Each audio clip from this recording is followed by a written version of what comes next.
All right, and we are live. Hey guys, how's everybody doing? Welcome to the live stream. Welcome to Critical African Thinkers.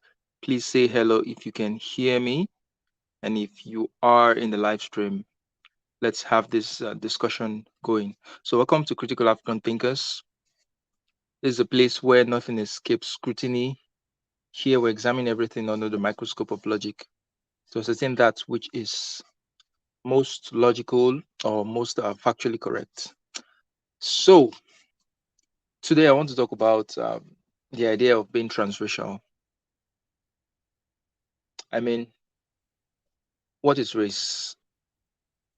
How do we define race? How do we categorize people into races?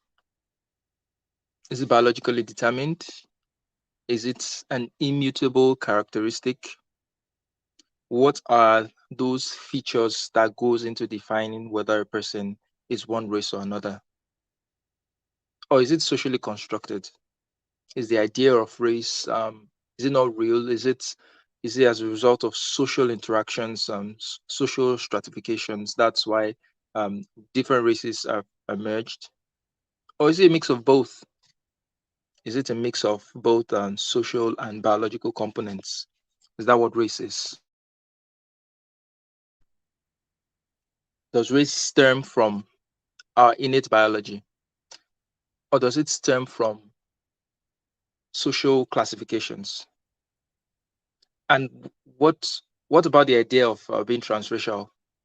Can someone pick and choose their race? Can someone decide to say, okay, um, I was assigned this race at birth, but I feel like I'm identify more with this other race.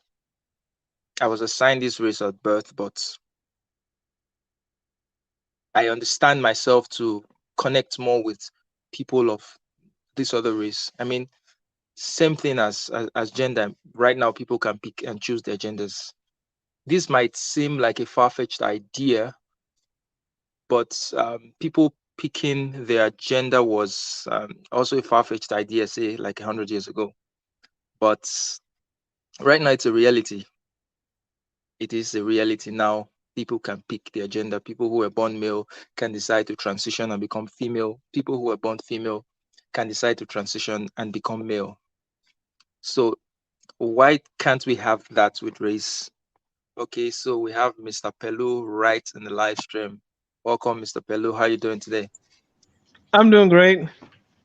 Okay, so before I'll take your comments or before we kick the conversation, let me just finish my monologue.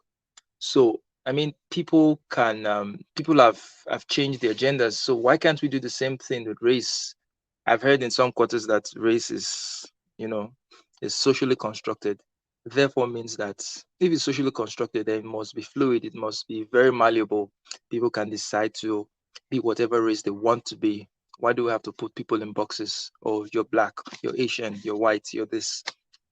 I can decide to be Asian. And I remember the case of Rachel Dolezal.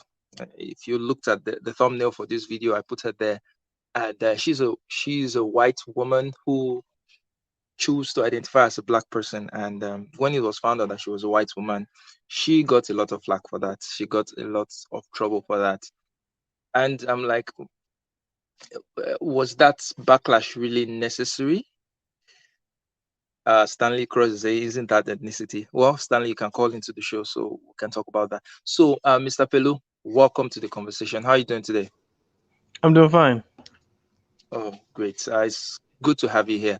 So, what do you think race is? What's your own conception and definition of race? When you hear the word race, what comes to your mind?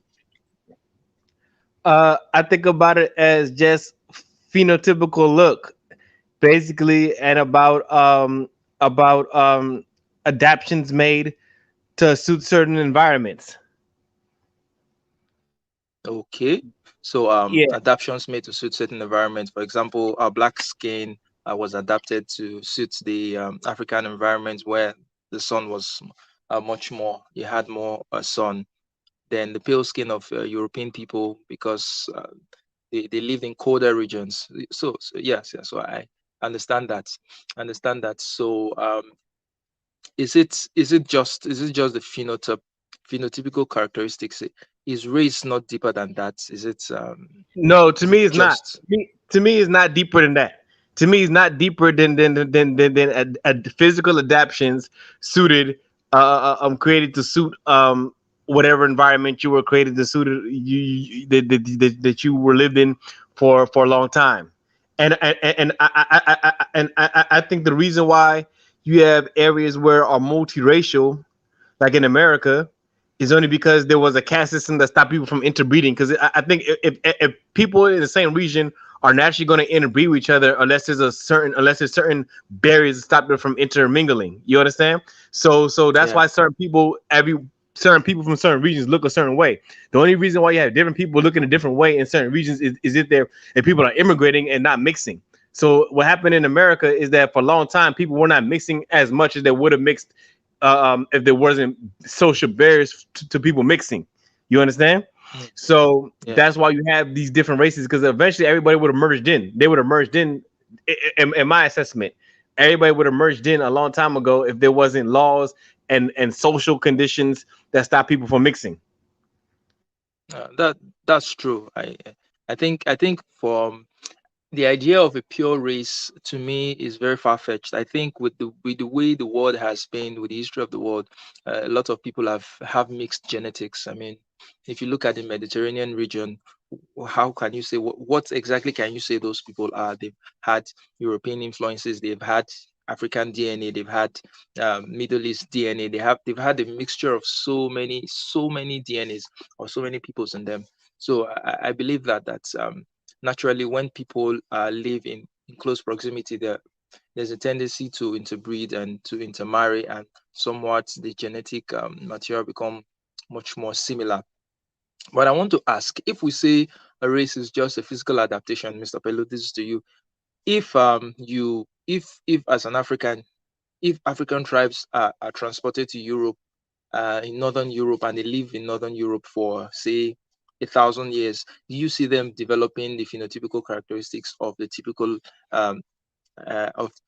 European today? Do you see them getting lighter skin, blonde hair, and all that characteristics? Do you see that happening?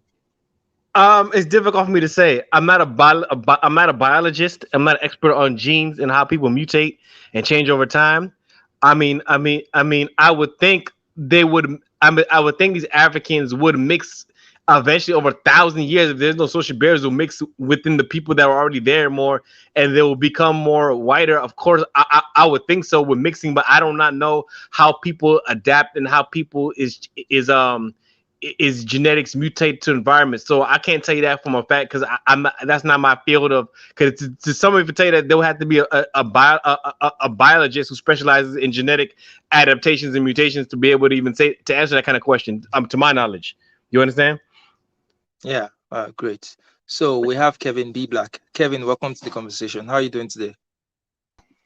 Hey, hey, hey. How are you, man? I'm doing pretty well, you know. I'm doing pretty well. How are you? I'm good. It's always good to have you.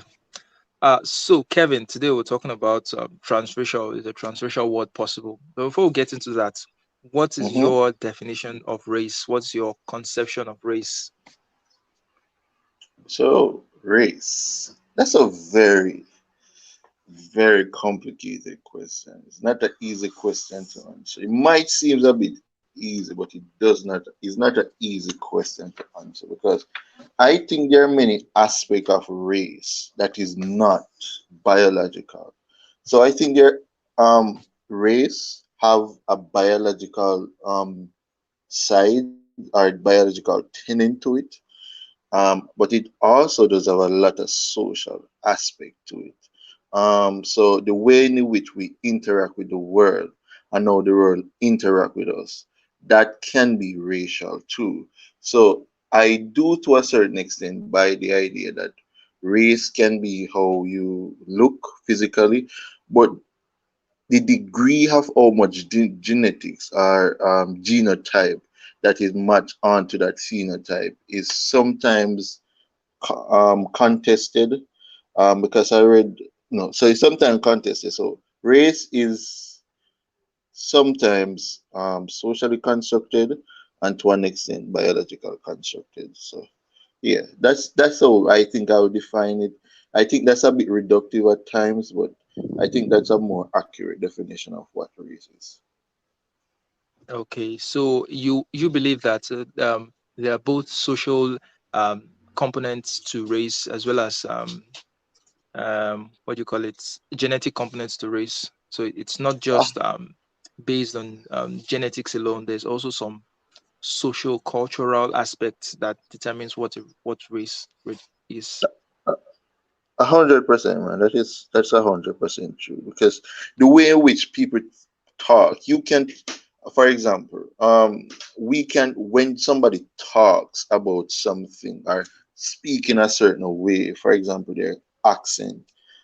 Sometimes people associate those stuff with race, how you dress. Those are all socially constructed, and sometimes people attribute it to race. You can talk a certain way, use a certain slang, you pronounce word a certain way. That has nothing to do with biology. That has something to do with we construct ourselves socially in this world, and I think that aspect of race is socially constructed, and the way in which we treat people based on their race sometimes is socially constructed. So I do think there's a lot of social aspect to race. And I, if you're black, obviously there are genes in your body that express that blackness. So it has to do with biology and both social. Oh, true, true. Okay, so we're having Bo in the conversation. Hey, Bo, how you doing? How's it going with you? Oh, I'm great. Good to have you in the conversation today. Yeah, So, we're talking about race. What's your definition of race? Kevin just gave his own definition. He said it's both socially constructed and there's also some genetic or biological components to it. So, what's your definition of race? my definition. I believe it's just in race in general. I believe Yeah. race is I don't know, man. I believe that it varies. To be honest with you, like the concept of race in the West, I Mm. believe is a social construct, or it was turned into a social construct. But in general, I believe race is just another classification, just to differentiate people based on skin color at this time. But I believe it's a more nuanced discussion because the idea of race in the West is not the same as in other places. I don't believe. Hmm. Let me jump in real quick. Hey, Charles, or Go everybody, ahead. have you seen there was a satire made on a show in America called ATL. There was a satire they were made about the same topic we were talking today about transracialism, and they had a guy who was black who identified as a white male, and he was gonna have a surgery. It's a satire. I don't, and they have it on YouTube. They have it's on YouTube. I don't know if we can pull it up or something. It's a satire. They're making fun of the whole concept. I don't know if anybody have seen that. Does anybody know what I'm talking about? Yeah, I think I saw that video. A black guy, a bit chubby. I think he had dreads or something like Dreadlocks. that. Yep. And he said he was a 43-year-old white man or so. Yep. It was funny. It was super funny. That was perfect. That was Yeah. hilarious because and that points out to the thing. I mean, even he said. I mean, because see, I think a lot of times I don't know about everywhere. Actually, probably most places. A lot of times the issue of race also ties with the issue of culture and ethnicity and culture. So that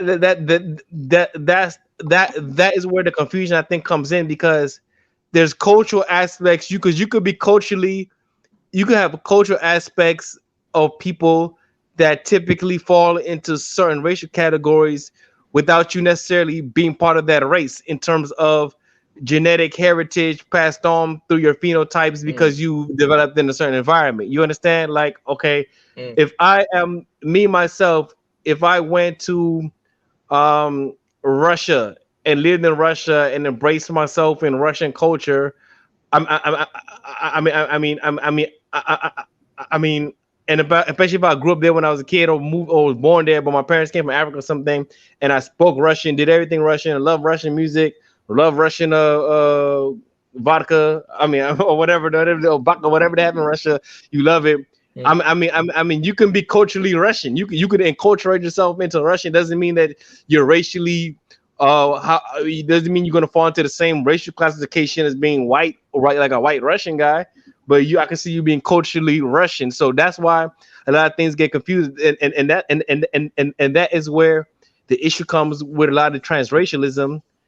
Oh well, not a lot of it because I don't think transracialism is a big deal, really. I mean, that's just racial dollars. That's one example. I mean, I don't know of it being a phenomenon. I don't know of transracialism being a phenomenon outside of racial dollars. I don't know about it. It might be, but I just don't know. But from what I see, though, I mean, I think it's because in America, I know I'm not talking about everybody. I know in America we have associated certain things of a certain culture with the race, so it's hard for somebody to identify with the culture and identify the race. 'Cause like if she wanted to say she was culturally black, it'd be hard for her. I'm trying to find out how would she try to identify herself if she wanted to say, you know what, I want to be part of black culture. Can she say I'm part of black culture, but not say she's black? That's where the problem comes in.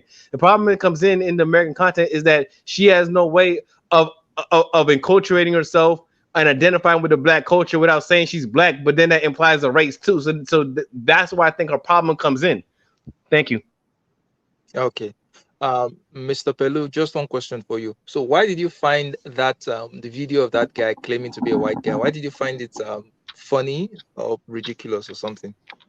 I mean, it was first of all, it was done really well. It was really done well. It was done well. It was very effective. The acting was great. It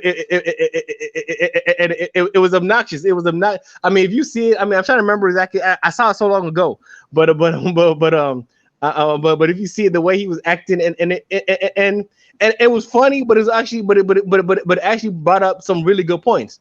Like he said he wanted to be respected, and that's true. If you a middle like a 30-something-year-old white guy with a works IT nice job and nice stuff, you more mainstreamy, more and I'm not saying you can't be respectable being black, but it just shows stereotypes. What I'm trying to say is that it highlighted stereotypes. It highlighted stereotypes of the common person, and it set the bar of respectability in white culture, which I don't think should be the case, but I think is a psychological problem, and it showed a psychological problem with over stereotyping. So it just touched on the psychosis of over stereotyping. It's touched on what I call a psychosis or mental blockage caused by over stereotyping that can actually affect a person and make them think the way the guy was thinking. Even though it was a comedy, it touched on these real issues. Okay, great. So we have Resonance in the conversation. Resonance, how are you doing today? I'm fine, thank you. How's everyone? Oh, well, great. So, Yeah. what's your conception of race? How would you describe or define race? Okay. The general way of at which race is defined, like I think it can either be black, white, Asian, or mm, let me put it maybe more scientifically. You talk about Caucasians, you talk about Negroes, that's dark skinned people. Then you talk about the Orientals, those are the Asians. So that's the way I view race, basically. Like Okay. there are physical differences between people of different races. So we have to identify which group you belong to based on your physical differences. So you believe that race is real, it is tangible, and it is biologically determined. Yes, of course. Is there any social construction to race? What do you mean by social construction? Like you can obviously tell a black man from a white man. So what do you mean by social construction? Like if I see an Well, Asian, I know he's an Asian. yes. Well, some people have said that race is not real, that it's a social construction, just like they say gender is not real, that gender is a social construction. So that's it. In that sense, that's what I'm asking. Do you think that is accurate, an accurate depiction of what race is? I, I, I, I think everyone, as long as you are not blind, I think you should be able to differentiate between different people of different races. Okay. So that's just my thoughts on that. So when it comes on to race, and I realize, I think what I can realize in a lot of literature these days that there's been many attempts of us not to categorize people based on their race because that can lead to stigmatization. Because the origination of race was not about skin color, but originally about language and how we categorize language. So people used to categorize people languages based on their race and say, okay, if you speak this way, that is your race. But I think it's in the 17th century now we take on this idea of skin color being something of race. And this was somewhat of a colonial justification as to why Africans were treated the way they were. And that was because they were black. So the idea of race now attributing to language was removed in the 17th century after chattel slavery. So that's why people, when people say race is what, some people will say race is whatever you want it to be, because one characteristic of language is that words are dynamic and words can change their definition over time. And we can see that race, the word, the definition of that word has changed over time. So what it means today is somewhat subjective because the original meaning of the word has lost its value. Okay, so well, Okay. that's So just the difference in definition of what race means because for like the language we are talking about now. So I and Charles, are you Igbo or Yoruba? Robo. Okay, okay. Like for example, we are both of the same race. I'm Yoruba. We are of the same race, but of different. We will call it tribe or ethnicity, more or less. So the just we're just talking about there are still differences between us, but we look the same more or less. So what we're talking about here is the definition of race. What is the definition of race? But at the end of But the day, there are but still I physical think characteristics that like at the beginning of the stream when we asked like the way people talk, like if you listen to some people, like if you listen to some people African Americans speak without even seeing that person, you can tell a person is a black man. People are talk a certain way, you are dressed a certain way, like people say African or black people dress like this. So these are the social aspect. There's nothing about your biology that dictates how you dress. It's socially constructed how a person should dress. And this is what people say, hey, there are many aspects of our race. The way we cook, the season we Hey, use. hold on. but we Hold on. attribute that to more of culture than race. Kevin. More of Kevin Black. culture. Okay, hey Okay. Kevin. Okay. Before we go there, let's let's Because the let's let definition of culture Stanley. is a way Stanley. of life. Stanley has been waiting. Stanley has been waiting. So let's just let him say something before we go deeper. So Stanley, welcome to the stream. Go Hey ahead. there. I I agree. Well, I basically think that ethnicity is more biological. Race is pretty much a social construct. Why would you say so? Well, remember, I don't know where I heard this. It's been a while ago, but there's more diversity genetically within a socially constructed race than there is between races. Yeah, I think Yeah, Jordan Peterson usually says something like So, that. so, That's so a I, given. I tend to, I tend to use ethnicity when I'm talking biological, race when I'm thinking of it socially, and the reason I go with ethnicity, I have high blood pressure, and it tends to be more a black thing, at least in America. So, I mean, the ethnicity is more biological to me. And I think Okay. that it can be backed up. Race Okay. No, is socially constructed. Okay. Hey, I want to go back to what Kevin was saying though about you could sound black in here. You don't get nothing to do with the phenotype and stuff. Okay, but is it possible that a white person could sound black, cook black, do all this other stuff black? Does that make them black? If you're if you're no, but that's the point. No, no, no, no. That's the But point. it's a We social attribute thing. no. We attribute language to race. So a white person can sound black, but that doesn't make the person black. So where I'm saying that race has somewhat of a tone in which we associate social construction to it. Not saying that if a white person dressed this way, that means you're black. But we can say, okay, a person have on this dress. This is what typically black people wear. That's what I mean. You figure what I'm Okay, saying? so Kevin, what you're just saying is like the there's a weight behind the word race that Yes, it is. okay. So, but the way I look at it now, from I that my personal way of looking at it, as you said, is a subjective definition. Let us accept it like that. When we I talk about agree. language, when we talk about the way you cook, the way you dress, I think that is more attributed to your culture than race. Yes, yeah, that's me too. true. I agree with that. I agree with that. I agree that's more cultural than race. That's not Yes, I agree with that. that's not contradicting to what I said. Your No, it's culture, you not. know I what? don't. But White people and black people have Brother. different culture. Sometimes our race dictates our culture.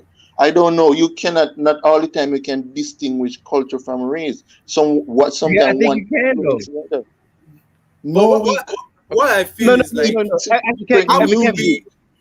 you're Black right people though. listen You're to right to different some extent. music. One at a time, guys. One at a time. Okay, how do we? Resonance, go ahead. Is it you can physically distinguish between a white person and a black person just using visual cues, right? Talking about True. even bone structure, facial structure, uh, No, you no, know. no, no, no, no. In Africa, there is more genetic variation than between an African and a European. It's not all No, about he's genetic. talking about phenotypical characteristics, But your not the genetic phenotypical material now. characteristic, no, no, no, no. Your phenotypical characteristic is dependent than your genotypical characteristic. It's a gene that is real. No, the phenotype is dependent on the genotype. So without the True. phenotype, you cannot. Without the genotype, you cannot have a phenotype. I learned that in biology class. You can actually you can actually uh, tell an Italian from someone who's English. I mean, Yeah, yeah, you can. phenotype isn't just a quote black and white thing. I mean, you can look at someone that we would both characterize, or two people we would both characterize as white, and you could probably, come up with a pretty good idea of differences. Yeah, even in my country as well, you can tell an Hausa man from a Yoruba man by their physical characteristics.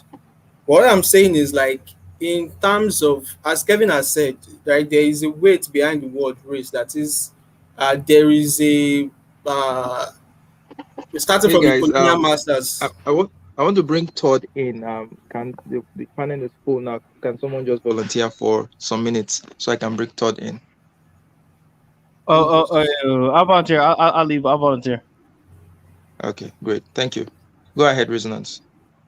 Okay, yeah, as I was saying, uh, the original people who brought race, right, were the colonial masters to justify what they did to the people of more or less the black race. So, but nevertheless, I think if we're going to characterize people, I'm having difficulty bringing it out. Let me just reset my brain a little bit. All right, so we have Todd in the live stream. Todd, how you doing? Hey, how you guys doing? This is Todd. I'm a transracial man. I am a Asian fellow, and I identify as being a white man. Oh, great. So Todd, that's interesting. Yes. I've never heard of that. So, so That's we're talking crazy. about you today. So just tell us what's the concept of being transracial, and Tell us everything about being transracial. Well, guys, growing up, I grew up in a Korean American family. I never identified, never got along. I never um, viewed myself as Vietnamese.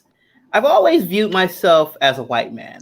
My parents had me in prestigious schools. Are you guys familiar with Hawking Private School? No. Well, Hawking Private No. School is it's a school. You can look it up. It's a school located in the Midwest. It's in Cleveland, Ohio. And I went to this school, and I only hung with the white kids. I only played with the white kids. There were plenty of other kids of different backgrounds there. There were black kids. There were Asians. But for some reason, there was always a white man inside of me. And I never understood why until I went to university. I graduated from Princeton. I got my master's degree from Yale. And I never got along with fellow Asian students, particularly students of Vietnamese background. It's just something about them. I don't know why. I'm not hating. I'm not discriminating against, but I always identify with being white. Can I ask you a question? Yes, sir. Why you couldn't get along with Asian? I cannot get along with them because of the strict culture. The culture was that of, I'm not saying that black people or white people or other groups of people don't work hard, but in the Asian culture, there's this stress on working very, very hard and giving the illusion that you're working hard but you essentially are getting the same results. My mother was a tiger mom. And with her being a tiger mom, I couldn't play with friends. I couldn't watch TV. And she said those things will lead to failure. And because of that, I remember the same students who were my friends, who were white kids, they were getting A's just like I was. And I said, well, why are they getting A's? They're doing half the studying. And I realized at a very young age that it's not about the studying. It's really about the culture. And the culture in the Asian culture, and particularly in Japanese culture, is the illusion of hard work. And it takes away from your childhood.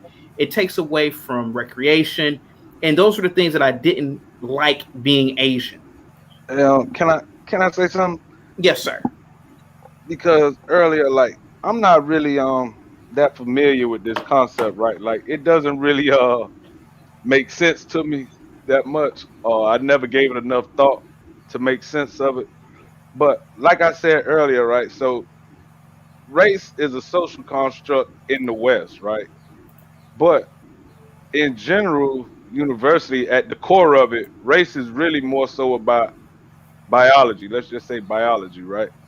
So the fact that you identify as transracial, but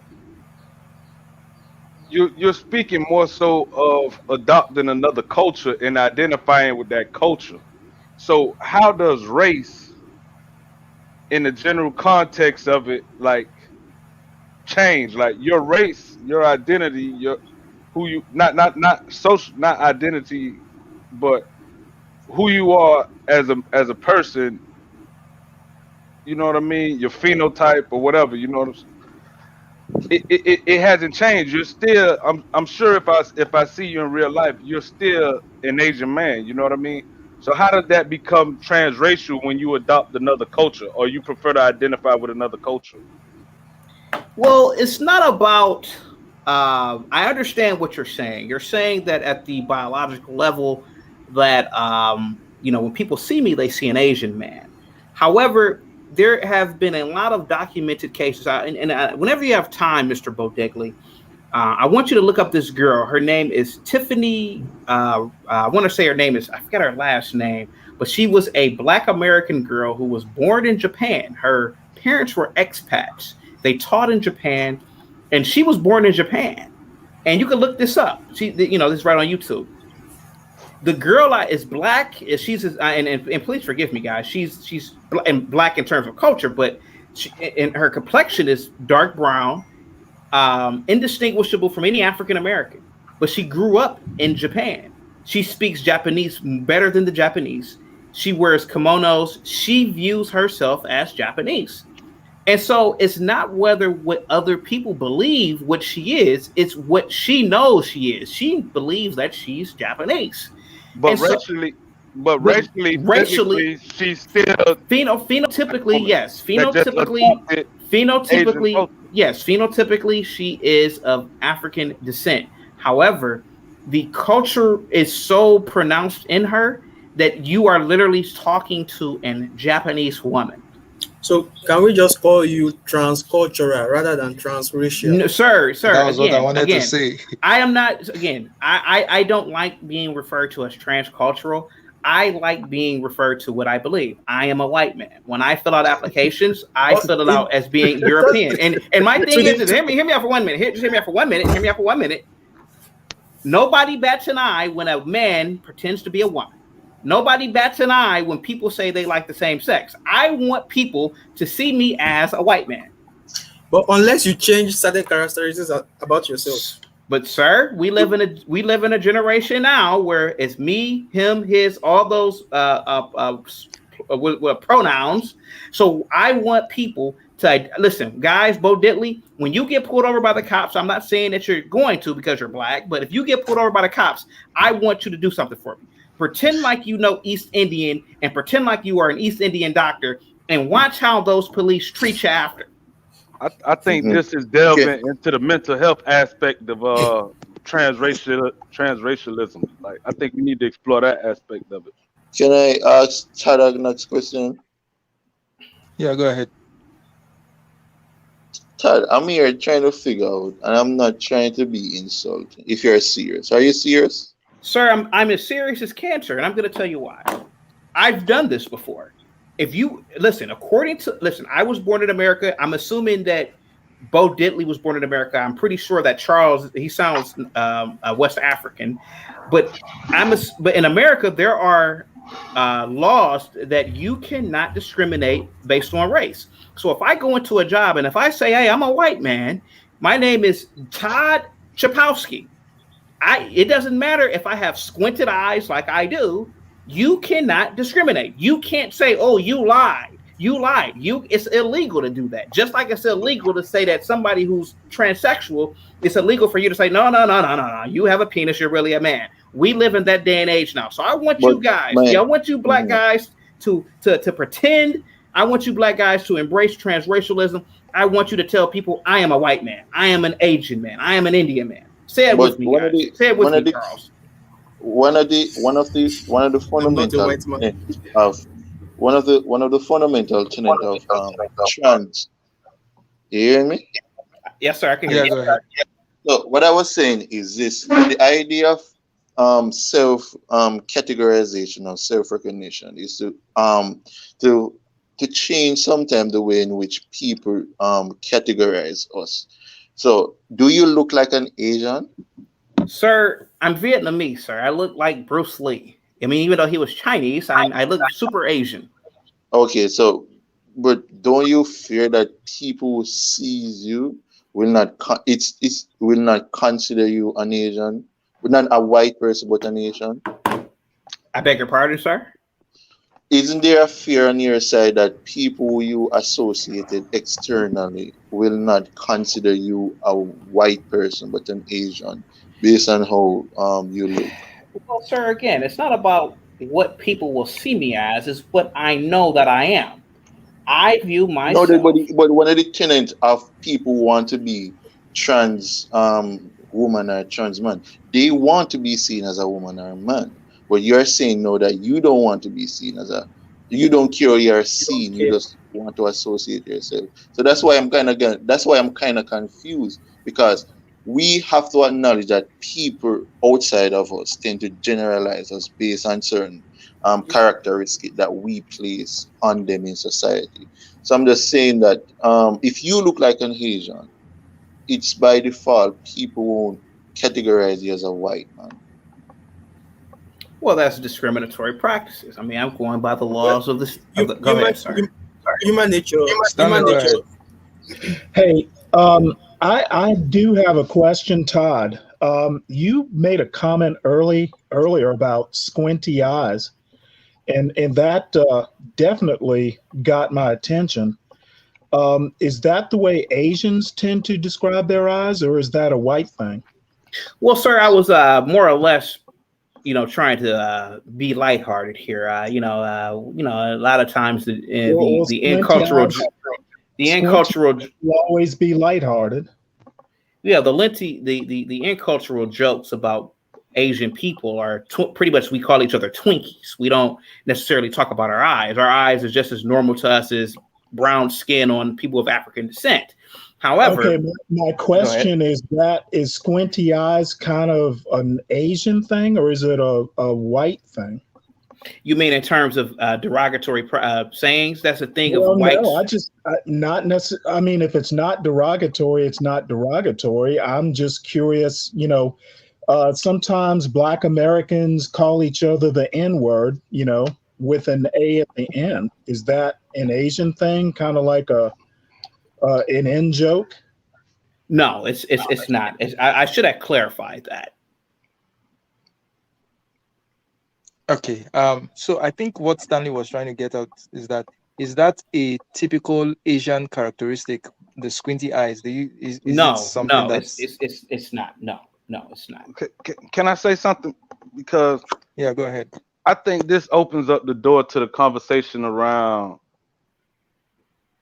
is racialism or whatever. Is it more so a mental condition? You know what I mean? Because I'm like he made the example of a black man identifying as a white man. So in order for me to identify as a white man, there would be there would have to be an element of delusion, right? That I would have to embrace to actually believe that I'm a white man when if I can look in the mirror and see my black skin, you know what I mean? And understanding what black is in the racial context, not in the social context, not in the cultural context, but from a racial perspective. So if somebody says so transculturalism, I could understand that, right? And I won't argue it. Like if you're white, you grew up around black people all your life, and you identify with black culturally. So you eat black food, you eat collard greens, neck bones, you listen to black music that we listen to, you go to black churches, you become so immersed in the culture that you've kind of like drifted away from your white culture, right? That makes perfect sense. I would never argue that. But once you go as far as such as the woman Rachel Dolezal as to try to change your skin tone to project the image as if you're a black woman physically, racially, then I believe at that point there's an element of either mental health or just manipulation that comes into play where you want the benefits of racially being a black person because in America there's certain perks that comes with being black, you But know. don't you see? And hold on a second, brother. Yeah, Let me just yeah. say this. And so in the same way, if you're in certain circles, there's a privilege that comes with being white. So for you to try to adopt that, for you to try to masquerade yourself as being white to be accepted by by the dominant society, I believe it's somewhat either disingenuous or delusional. Okay. Can I come in? I mean, when we started this conversation, I think we were almost unanimous in saying that, except for resonance, we're almost unanimous in saying that race is both socially and biologically constructed. Now it seems we're all reverting to it just being biologically determined. I mean, if we're saying to Todd that Todd cannot be a white guy because somehow there's an objective um, criteria for being a white person that is not dependent on social conditioning or culture, and there's an objective criteria for being an Asian person without being socially constructed, then how can we? Don't we see that as a kind of a distortion of our earlier points about race being both socially constructed and biologically determined? I think that it should be viewed upon as being a very honorable thing that people want to embrace other people's cultures and heritage to the point that they're saying that they are that people. I think that black people should say that they're white when they get pulled over or when they're applying for a job. Listen, I have a lot of African American buddies who filled out job applications. I have one buddy who filled out a job application to KPMG. Are you guys familiar with that auditing company? Yeah. Yeah, I have an African American buddy who filled out an application for KPMG. He has a CPA. He has a great degree. He was applying for jobs left and right after college, and nobody called him. One day he said, "You know what? I'm going to fill it out, and I'm going to pretend I'm a white guy." He got a phone call response within, I think it was a week and a half. Same thing happened with another buddy of mine who was African American. He filled out a job application with what company was that? It was called Ernst Young. They hired. I mean, again, the same thing. He pretended he was that white. just goes back to both points. Like, for example, now the African Americans that you give an example of, they were more or less, let me put in a quote, lying to get the privileges of being white, despite not being white. But they had the requirements in terms of the educational requirements. But it just goes to show you that race plays a factor, and why not pretend you're another race? Are transgender people lying about their sex? Yeah. But they are. But why can't? But why? But why can't they say that they're? But why can't society say that they're lying now? That's what I'm trying to figure out here. Go ahead. If I see someone who doesn't have womanly features and looks like a man, I'm going to call that person a man, regardless of what you tell me. Because in Canada, you could be in trouble for doing that. Yep. I'm even looking to immigrate to Canada for my master's. Okay, so you better be careful.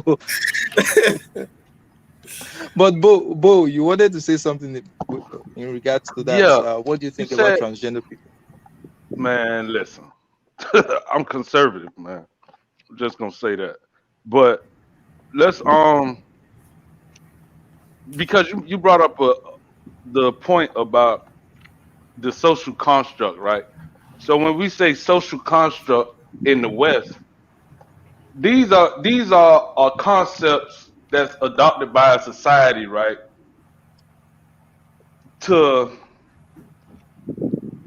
group people, right, within the system. So if you look at apartheid and whatever, right? So the concept of black in South Africa is not the same as the concept of black in America, right? Because in America we had something called the one drop rule. Whereas if you have one drop of black blood in you, then you're black, right? What document says that? Brother, can you relax? In South Africa, the same person that would be classified as black in America, in South Africa, they have a system whereas they will refer to you as colored. If you're of mixed race, they will refer to you as colored. So as a social so the classification of black can vary depending on where you at as it relates to a social construct, as it being a social construct. And I believe that, so that's what I was getting at. But by and large, being black, having both parents black, phenotypically, we understand that biologically. You know, if you get what I'm saying? Bo? Maybe I'm articulating it wrong. Yeah. May I ask you a question? You're comparing apartheid. I'm looking at it from the context of a social construct. Okay, well, so South Africa had more of a social construct. I'm not following your argument as the bottom line. A social construct can change from society to society. Well, that's obvious. Okay, so race as a social You don't construct need to is not explain the it same to us, is my universally. point. So what? You know what? Don't worry about it, bro. Whatever. Got it. I Okay. think that it would be a great opportunity if African Americans practice transracialism because I believe that, and I'm just an Asian guy. I'm not well, a white guy. I identify as being a Hungarian Jewish man. But however, I think if African Americans took away the connotation of being African, see, I think African American is a political construct because when you think of African American, a lot of times you think of negative stereotypes. What if African Americans say, you know what, we don't want to be called African Americans anymore. We want to be called Klingons or any, I'm just saying some silly shit right now. But what I'm saying is that transracialism should be used as a method to really embrace the idea that maybe we're just all human beings and that we should all just stop caring about certain things like that. Yeah, I get what you're saying, Todd, but Hey, I guess you're Todd, not addressing the essentially point. what you're describing is color blindness, correct? Yes, sir. Okay, now I hate to be a negative Nelly here, but um, I buy in theory, I buy into your argument. Now, what is the impediment to color blindness for real, at least in the US? I have Yeah, no idea. let me just give color blindness. I feel like is impossible because even in Nigeria, where we are all more or less the same race, Where we did still Todd go? have. I have no idea. We still have prejudices. I'm coming. All right. So Hmm. What, you Bo, hear me? go go ahead, Kevin Black. Yeah, I can hear Yeah, you. but what I wanted Todd to address this point, because I don't really disagree with what Todd was saying, but I think there's an aspect to social construction in which we want to be identified as a certain category, and we do not choose how people socialize us. Like when a black person is stopped by a police, they don't determine how that police sees them. So we have to address the point that we are seen in the world as such. And race transracial is not only about self-identifying, but is also getting people to acknowledge us as the way we see ourselves. So that's a component I wanted him to address, but he's not here now. So Okay, guys, I'm back.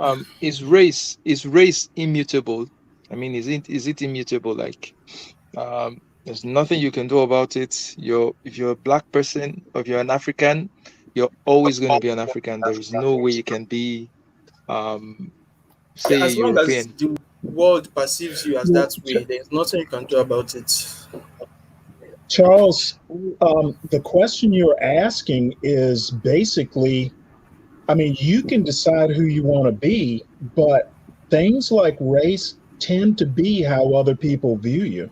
And Exactly. That is my Kevin got It's it point. right not even only with the race, top. even gender as well. You can have white on your driver's license and tell the cop you're white, but how are you viewed is the point. Exactly. And Hmm, hmm.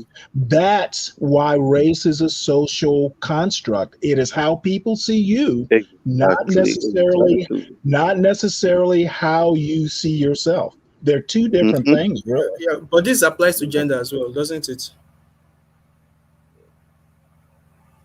Hello? What was that? I'm I said sorry, this I didn't hear applies to you. Ken. gender. I think That's gender. kind of a separate Okay. topic.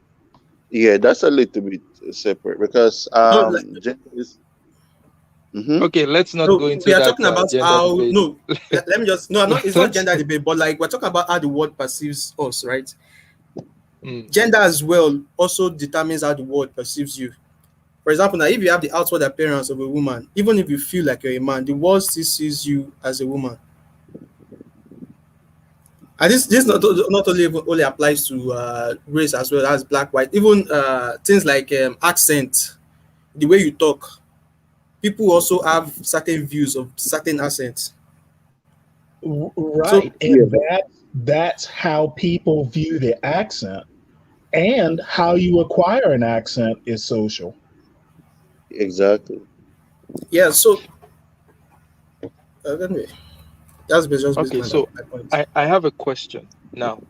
Um, you're saying that it's not about how you view yourself, it's how the society views you. Mm-hmm. Let's say Yeah. all Well, it's a white people, 60 all 40 white. minute. It's not. Let me Got it. finish. Yeah, Okay. I'll get to you. So I, as a black person, so let me assume all white people would are going to view me as a black person, even if I tell them I'm a white person. What about black people like myself? Would they agree to see me as a white person if I say I'm a white person, even No, though they would. I am They would. black? Oh, What do you think will happen in that case? As Bo would. human beings, Hmm. we need to Bo would. prejudge. Bo would question your judgment. So whole question my judgment. Kevin Black, what do you think? What was the question? If I told you that I was a white man, Mm-hmm. would you think that was possible? Would you think that was real? Even if no white man would accept that I was a white person. If I told you that I look black, I'm black, I'm African, but I told you that I am a white person, what would Mm-hmm. be your reaction? What would be my reaction? I would think Yeah. that that's your right to identify or choose what you want to be seen as. However, I don't think people, if for honest to God, if I'm a not black talking of person people, come I'm up to talking about me, you. no, honest to God, if a person come up to me and say they're white and they wanted to be treated as white, yeah, I'll treat that person as white, even if that person is black. I have no How problem how, doing that. If how it do you Yeah, makes you treat I someone happy, as personally white? don't care as well. How do you yeah. treat someone as white? I mean, is Hey, there a way you treat a white person and Well, if treat you want a me to black call you person? white, well, I'll call no, you white. That's just it. I was gonna go Charles's way. It really shouldn't matter who you identify as. Shouldn't matter what color you think you are. It shouldn't matter what people think you are. There is a golden rule, Mm-hmm. and it But doesn't. Unless you're committing a crime or being outwardly hostile, all people should be treated the same. I agree 100%. Yeah, definitely. but the thing is, when you look at someone who says they are transracial, how is it like the point Resonance was making? How is it any different from someone who says they are transgender? It's not. Because it's not different. No, Oh, treat people the way people should be treated. You because know, even when Just look. even those who are even those who would agree to say, okay, I accept that you're a white person, it's not because they actually believe you're a white person. It's just that they want to be okay. I want to be nice to this person. Whatever you say you are, that's it. But I don't think they are convinced in their mind that you are actually a white person. But who cares? there I don't think there's that makes any change. Look, we can there's all a have phrase called "use your illusion." I sometimes, and I'm going to sound like a libertarian here, which I'm not, but sometimes I mean, if they're not hurting you or posing an imminent threat, let it go. Exactly. I agree with you, Stanley, 100% on Yeah, that. I agree with Stanley as well. So, do you think that it would be a good thing for racial categorizations to be abolished in the US? Yes, 100%. I do not No. think the categorization of So race brings us any form of utility, and it should be abolished. Well, Kevin, in theory, I think you're right, but I tend to look at it, and Charles will probably agree.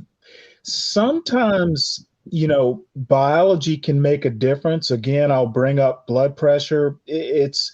There are things that trend in uh, in ethnicities. Do, do you know where I'm coming from? I'm basically saying, you at a medical level, you can't always treat people the same. There's chemistry, there's biology involved. So I mean, Hmm. socially, at the social level, yes, treat everyone the same. But sometimes there can be a difference between, say, you would treat, one ethnicity versus another when it comes to a hospital situation. Or am I Yeah, off base? I do not disagree with that, but So I'm talking about. sometimes ethnicity or race is important, but 90% of the time it's not.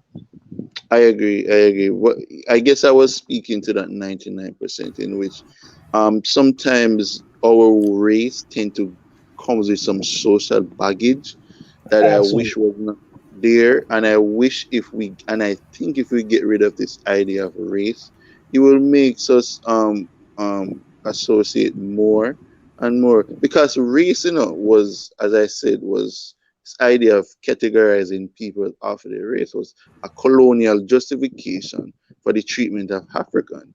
That's where in the 17th century people started to categorize people by their race.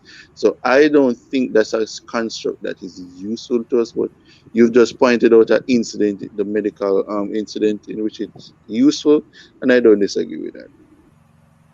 Yeah, but Kevin, before I left, you were talking about abolishing racial categorization in the US. That you agree with it, Mm-hmm. Kevin? I do. Yeah, Yes. but you know, even if racial categorization is abolished, that means if you are filling out a form, you don't need to fill white, black, or whatever. There are still even cues that people can use to discriminate. I'll give you an I, example. I Yeah, don't disagree. in my country, right, we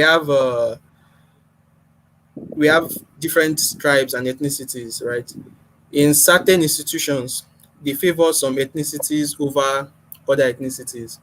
You don't need to categorize yourself, but based on things like your name, they can determine uh, which ethnicity you are, where you come from,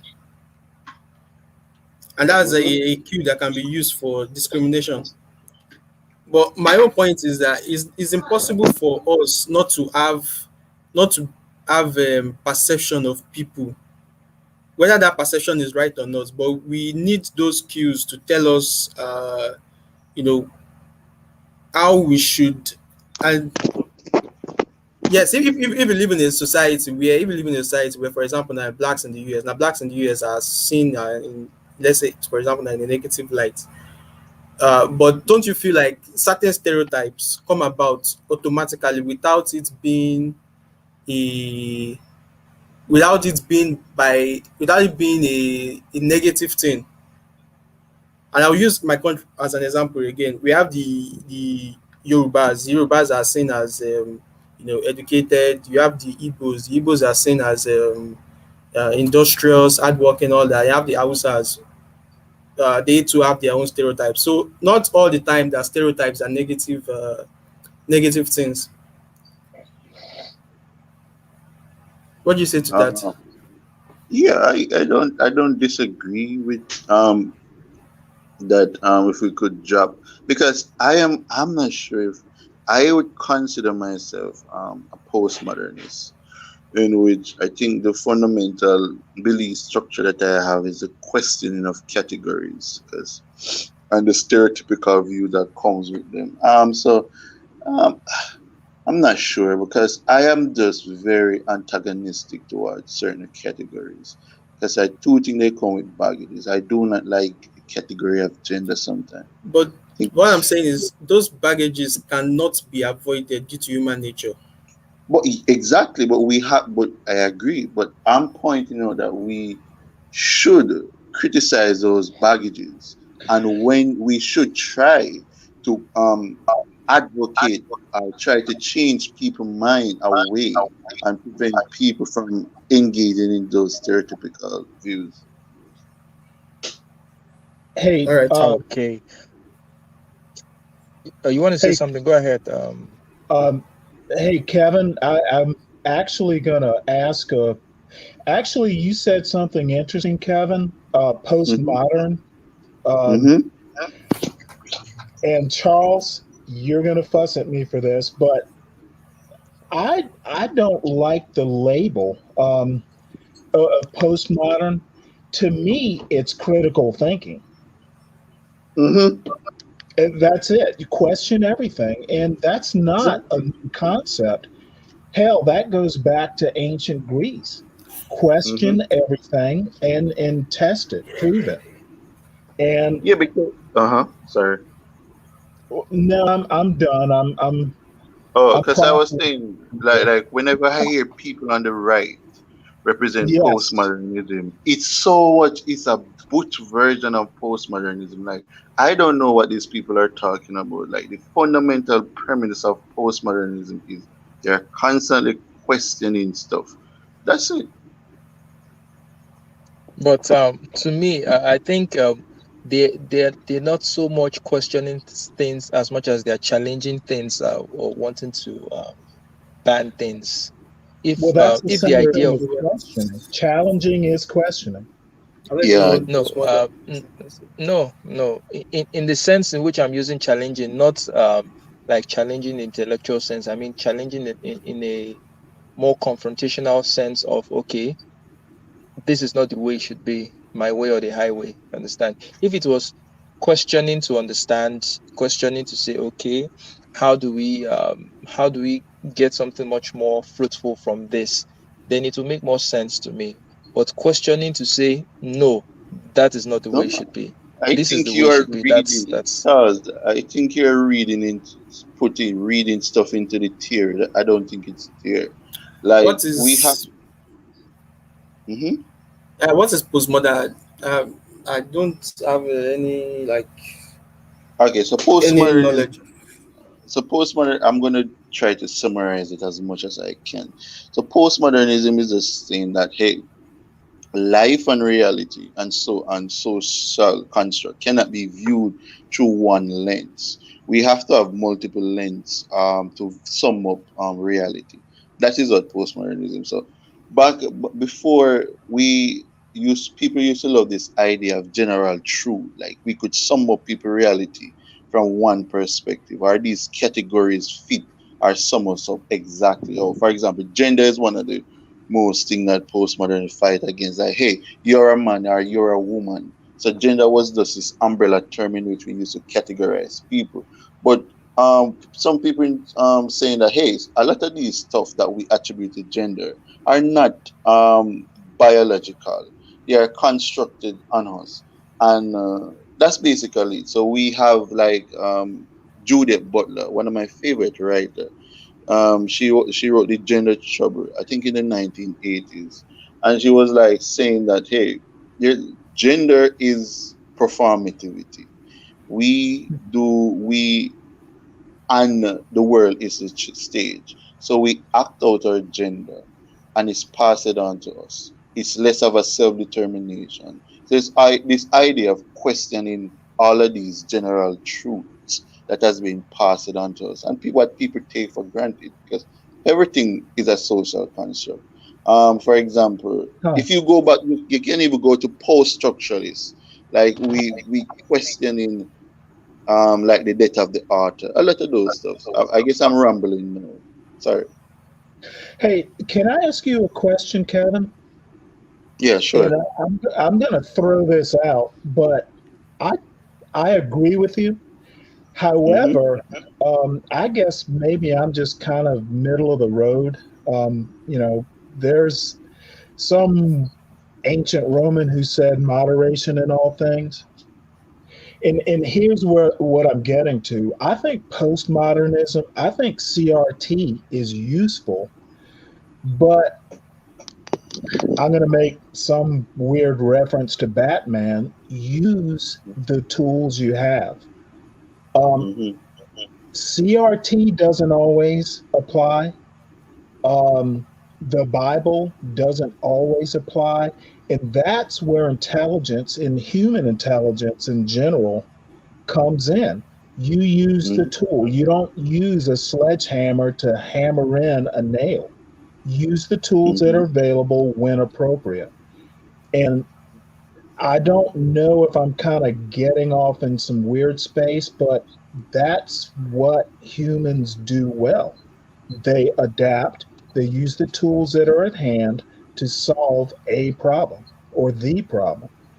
And here is, I don't think, and I'm going way off on a, tangent, but Mhm. this is where Americans, and I'm an American, are going wrong. We're not solving the problems at hand. Sometimes we're creating the problem. Mhm. So I'm sorry I got metaphysical on you, but I think you should use the tools in hand. And sometimes CRT works, sometimes it doesn't. You have to bring the tools to the problem. I don't disagree with you in that. Hey, Somebody wanted to make a point. yeah, okay. Hey, I want to ask something. Stanley, do you happen to be a white person from by any chance? I'm not trying to I'm not trying to put you on the spot. Dude, I am black from Savannah, Georgia, from the deep south, baby. Okay, Sounds okay, black. okay. Nah, okay, okay. So you from Savannah? Okay, okay. No, because I know people from Savannah. A matter of fact, I used to live in Georgia. I used to live in Atlanta. I used to live in Atlanta though. I used to live in Atlanta for a while when I was going to Yeah, when I was going to school. currently I'm in Villa Rica. You know where Carrollton is? I remember the Carrollton. But where's Carrollton exactly? Is west of Atlanta? A little bit north, a little bit west, and I'm in Carroll Is it County. Cobb County? What county is that? Cobb? I'm one county over from Cobb. Okay. Okay. What county is that? Douglas County? Okay. It was Douglas, and then there's No, okay. Douglas is further. we're You touching north. Douglas County. Douglas is like 15 minutes from here. Okay. So you live somewhere. I don't even know what county you live in. I don't even know that county. I'm out in the sticks. What? I'm out in the sticks. Yeah, you're out in the sticks. You're in the sticks. Yeah, because I used to live right in the city. I used to live because I went to Morehouse. Oh, cool. You know where Yeah, Villa yeah, Rica is? yeah. What? Villa Rica, What? Billerica? Georgia. Yeah, No, no, no. yeah. Yeah, that's I went to Morehouse. Yeah, I went to Morehouse, I'm not from Georgia. I'm from DC, but I went to Morehouse. But I know Cool. people from but people from Savannah sound like they're the people I know from Savannah, they almost sound like Caribbean. They sound like halfway Caribbean. They sound like halfway Black American, halfway Caribbean. That's how the accent is. It depends. Maybe different people in Savannah sound different. I don't know. Well, you know what? I was literally born in Savannah and raised. Unfortunately, I went to, private schools and, oh, you know what? You're thinking, Gullah. I mean, my mother's family is from the Sea Islands of, well, actually, the low country of South Carolina from like Defusky Island. Yeah, no, I know Gullah, yeah, but I know a girl from Savannah who got like a Gullah accent. I know a girl from Savannah Oh, who got like she from you guys Savannah. are having a reunion party here. You guys are having a Um, reunion party. Reason us, we'll start our own reunion party now. li- No. I'm I like the Gullah culture, because yeah. As a matter of fact, a lot of Gullahs. I'm gonna give you example. Like I was actually born in Sierra Leone, right? And then uh-huh. and Oh, then wow. and the Yeah. Gullah community is really Yes. connected to Sierra Leone. Like as a matter of fact, we have a association. My parents, they're part of an association called the Creole Descendants Union. Is a society for all the people who were settlers in Sierra Leone around the world. So all the settlers who settled in Sierra Leone, whatever. But they have a good relationship with the Gullah community. And every time the Gullah have the Gullah Absolutely. Cultural Day, we always go to the Gullah Cultural Days and stuff like that. Oh man, you Yep. are. This is awesome. Yeah, so we connected to the Gullah big time. They have strong Sierra Leone connections, the Gullah people. Awesome. Okay, Great, great. I'm Now you sorry, guys have, Charles. yeah, it's Okay, let's okay. get back to the So topic of transracialism, though. But transracialism, yeah, like I was saying before I left, because I got off so some people else could come on.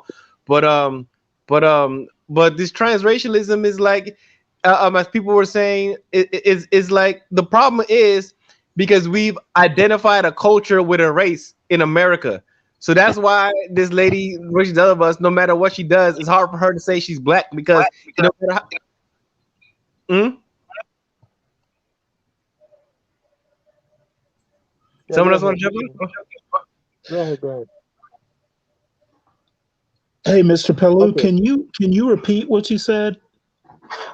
Oh, I was just saying, back to the subject of transracial. I know we got enough tangent talking about Georgia and Savannah and Gullah Geechee and all that stuff, but back on the subject of transracialism, I came back. I mean, I left a while because I left to get people on, but back on that subject, the problem is because in America we've identified a culture with a race to the point where where we don't know how to separate it.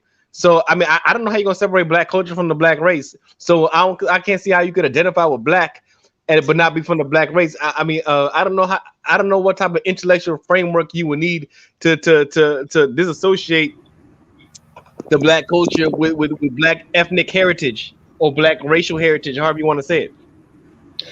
And you can be Hey, black Charles. African. And Hey, Charles. Yeah, yeah. Go ahead. Have you seen uh the latest Glenn show? Which one? What's the title? The one with what's his last name is Mead. He's a political scientist. I think he's at NYU. It dropped, I think, last night. No, I haven't. I haven't seen it. Okay, well, have a look at it. I'd love to know your thoughts, and it kind of connects to this conversation. Okay. As far actually, it really does. I don't I don't want to go farther, but it's I'd love to hear your thoughts, Charles, All because right. I'll do that. quite frankly, Glenn makes the best of it.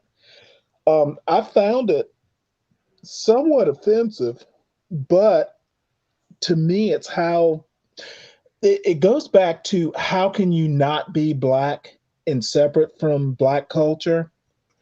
And I think you should. I'd love to hear your thoughts on this because essentially what this political scientist is saying is you can't be. Black All culture right. needs to be assimilated. The word assimilated is literally used, and I'd love to hear your thoughts on it. All right. I'll watch it and do a video on that. I'll do a video on that. Resonance. Go ahead. I was talking about like or even what are black we have black Africans and we have black Americans, right? They are different cultures, but are they like will a black African be treated the same way? Okay, we're still going in circles back to the race is a social contract. Yeah, don't worry. It's all right. So someone Stanton High says, "What is everyone's opinion of Sean King?" I don't really listen to him too much. Sean I don't King. take him seriously, and I never really sat try to watch him. I just never took him seriously to begin with. To actually sit and watch him. Was it the guy that tried to cancel white Jesus? Guy I think who says he's black. I don't know. I don't know anything about him. He just don't look. is white, but he says he's black. I don't even know Yeah, anything about him. He just sounds weird. He just seems weird, so I don't watch him because he seems weird. and he wanted to cancel Jesus because Jesus is white. Oh my goodness. Anyway, But anyway, but we've the had question was, I like to comment on what Stanley was saying. Can you repeat that a little bit? What you were saying before you said, yeah, the social scientist was trying to say that blacks have to assimilate. Can you say that one more time? Yeah, he's a political scientist at NYU and actually an eminent uh, uh, dude. He's got a book which I haven't read, but I'm going to. And essentially, what he's saying, and I don't want to be long winded, but essentially, what he's saying is that for Black people to be successful in America, um, we need to assimilate. And then Is he he a white breaks guy? yeah. And then he breaks out blacks of the diaspora, northern blacks from southern blacks. And then he says essentially there were two influences on Black America. There was the northern part and the southern part. And essentially, when he says assimilate, he thinks that Black people, Black Americans, aren't individualistic. They haven't the Western concept of individualism, which I don't think is a Western concept, quite frankly. I think it's an Yeah. American concept. Because I've been to Europe and they're not necessarily that individualistic. Essentially, to assimilate, Black Americans need to become individualistic, which to me reads capitalistic. Um, and I don't agree, but I haven't read his book, so I can't go too much farther. But it is a Glenn show thing. And, I have a huge respect for Glenn. I don't ever agree with him, but he is a smart man. And he put on a brave face. I just think this dude, to me, if I had to label Glenn's show, I would call it Glenn faced white supremacy.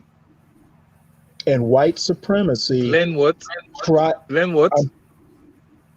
Let him finish, Charles. Let him finish. He's onto something really good, Charles. He's onto something great. I don't know that it's that good, but to me, Glenn Lowry is more conservative than I ever want to be. However, he is you have to listen to him because he's smart. And Glenn, I'm going on too long, but No. me, Okay. Go on. Go ahead. Go ahead. I want to actually on the point. You said if you were to label you would label it Glenn Lowry faces white supremacy. If you were to label that specific video, I would say Glenn Lowry, Black conservative, meets white supremacy. I mean, essentially, what this dude is saying is Black people aren't up to the job because they don't embrace individualism. In individualism, he also, to Dean, the professor from NYU, individualism is synonymous with freedom, and Blacks don't know what to do with freedom. You have to watch it. The dude literally says Black people, I'm paraphrasing, Black people don't know what to do with freedom. and do you think Glenn Lowry handled the situation correctly? Do you think he handled it right? I won't say correctly. I think Glenn always has an open mind. So he heard it. I'm a big Glenn fan too. I'm a huge Glenn fan. Like I'm gonna tell you my guys. Like I'm number one. I'm Thomas Sowell and then Glenn. I'm conservative too. But I'm a Cornel West guy. Cornel, Stanley, we need to talk. Stanley, we need to talk, man. I'm a Thomas Sowell, Glenn Lowry, Malcolm X guy. Well, Malcolm X. You cannot be Malcolm X and be Glenn Lowry. I just know those points no, of Yes, you view are can. very Because different. Malcolm X is real critical of the white liberal agenda. He was real critical of it. Well, please don't get me wrong. I know Thomas Sowell has paid his dues. I might disagree, but I'll never disrespect. Yep, I'm a cross between Malcolm X, Thomas Sowell. That's because I'm a they're Coleman both Hughes guy. No, Coleman Hughes is young. He has no clue. Common use is very naive. I think his arguments are too rudimentary for it. He doesn't He's take on. more, he's I don't think he have a very nuanced approach when he's no, handling any his, issue. his approach is too nuanced. He's splitting hairs when hairs don't need to be split. I Coleman, don't think. really? I think he's too subtle. Okay, so okay, Stanley. Okay, I want to get back to this. I want to get back to what you're saying because I think you were saying something really good. I think you're saying something really good. So it was the guy, the sociologist. He was a white guy, right? He's a political scientist. I mean, the political science was he was a white guy, right? Yeah, Okay, so and an older gentleman. okay, no, okay, but okay, so he is giving us He a about wasn't Christopher black performance Russo. in America, right? So he's saying blacks have to be more individualistic, right? Yeah, But even see, I'm gonna tell you the thing. I don't. A thing I don't understand about this individualism thing. I don't think individualism has ever really happened ever. I don't think America has ever really been individualistic because there's an Black idea of being American. individualism is Because stupid, the fact bro. you have a nation state, the fact that you have a national identity in the first place is already a collective. well, wait, hold on. Um, that is such an interesting thing to say. Can you go deeper into that? You don't think Yes, America I can. has ever? Well, Yeah, I America, can because the fact that you even have a nation state itself is a collective. Even people who talk about individualism, they themselves are a group of people talking about individualism. And the minute you even label something, and people identify with it in with more than one person, you have in reality created a group. There's no way around groups and politics. You cannot have politics without groups because yes, every political entity is a commonwealth. Is commonality in every political organization, regardless, no matter from your smallest county to your local township to your right, to your village eldership, whatever it is. The minute two people are together, you made a group, and got it. mankind is a social creature. So it's impossible to be a true. It has never been a truly individualistic society because even the fact that you have a concept of law implies that more than one people are following the Right, same code. So the got fact it. that you even have law, you imply in a group. Right, but you said you're conservative, right? Yeah, I'm conservative, but I don't think Well, I don't think conservatism is necessarily individualistic. I think it's more than one way to be conservative. okay. Well, you know what? Um, if you say that, then I was going to fuss at you, but if there is, I'm not going to argue with you. I think you're right. I'm sort of a populist. I'm sort of a populist. I'm sort of a No, I don't. populist. I don't go to populism. I think there's danger in that. But if you see the importance of Even America again, is we the people. We the people is a populist statement. We the people. America is a absolutely, populistic nation because it says we the people in order to make a more perfect union. The amen, Constitution starts with we the people. amen, That's a populistic statement. It's not an individualist statement. It's a populistic amen. statement from the get go. We all what is it? We all hang out together. We swing together. Whatever the quote is. But the problem, and I'm gonna push back just a tad because 99% I agree with you. Where are the conservatives on this? I think you're right. I could buy into your conservatism, but My conservatism where's Thomas Sowell on this? He I won don't with know. I'm a new generation. Then I'm bringing up a new generation. Then got it. because Um, I believe even the foundation, the Constitution, says we the people. That's a populistic statement. I'm more of like okay. I'm gonna tell you my Absolutely. ideological philosophy. My ideological philosophy is called. I have a couple of them. One of my ideological philosophies is called intellectual populism, and the other one is called populistic nationalism. Send me the book. All right. Write the book Can I yet. can I come I'm in? writing it. It's mine. It's for me. I'm generating these No. thoughts. Oh, come on, dude. Share your wisdom.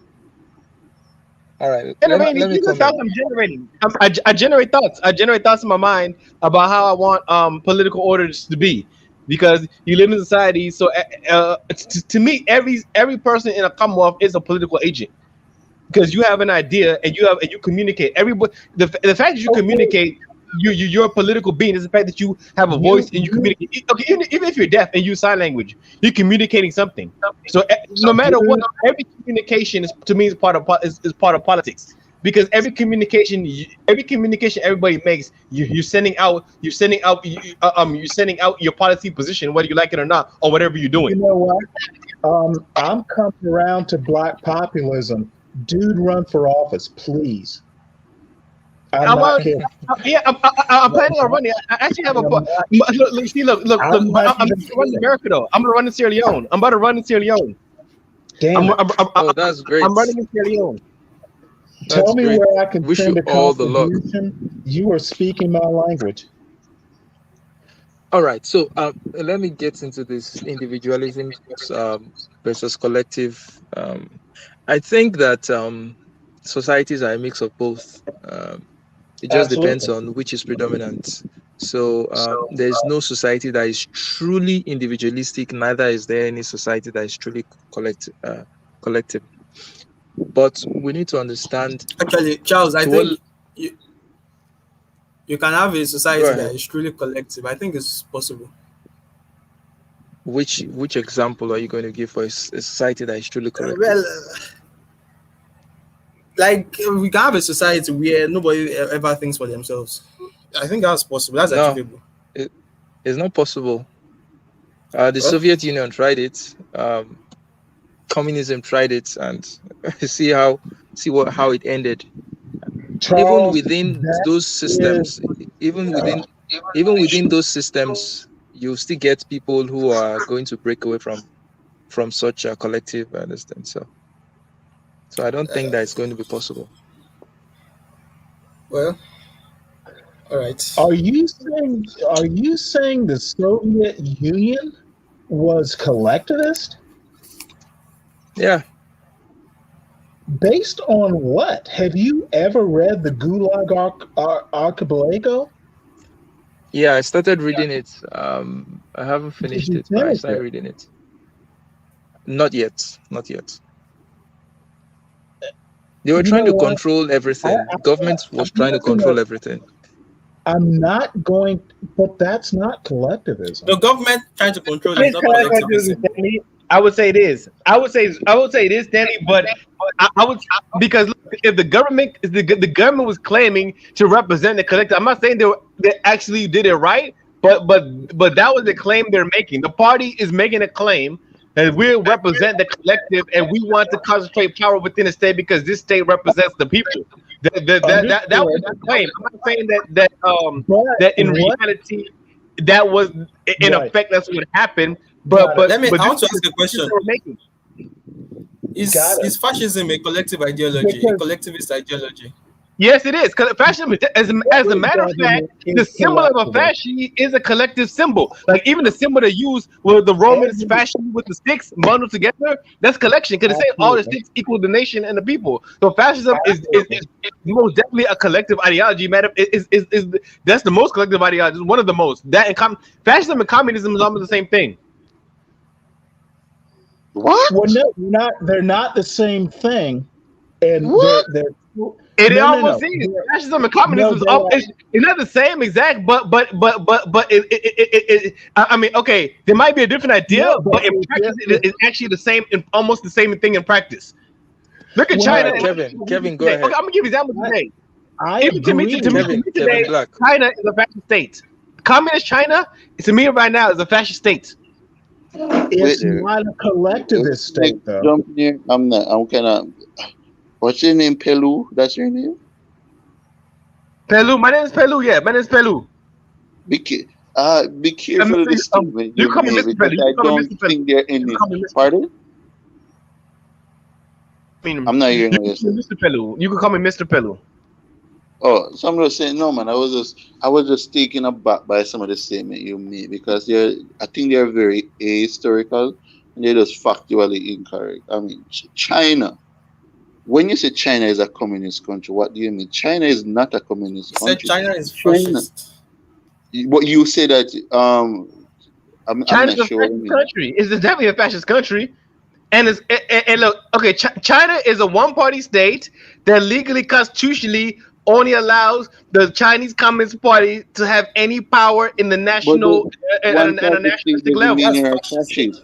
There were more than Because one party in Germany. One-party state doesn't mean you're a fascist, right? yeah, But yeah, that's no, but I'm saying China in effect is a fascist state. It has a nationalistic fascist policy that requires everybody to conform to their one identity. So you think And Japan? You if you're think not with that one Japan? identity, No, no, no. they You think have Japan is a fascist country? You a think Japan policy is a of fascist cultural. country?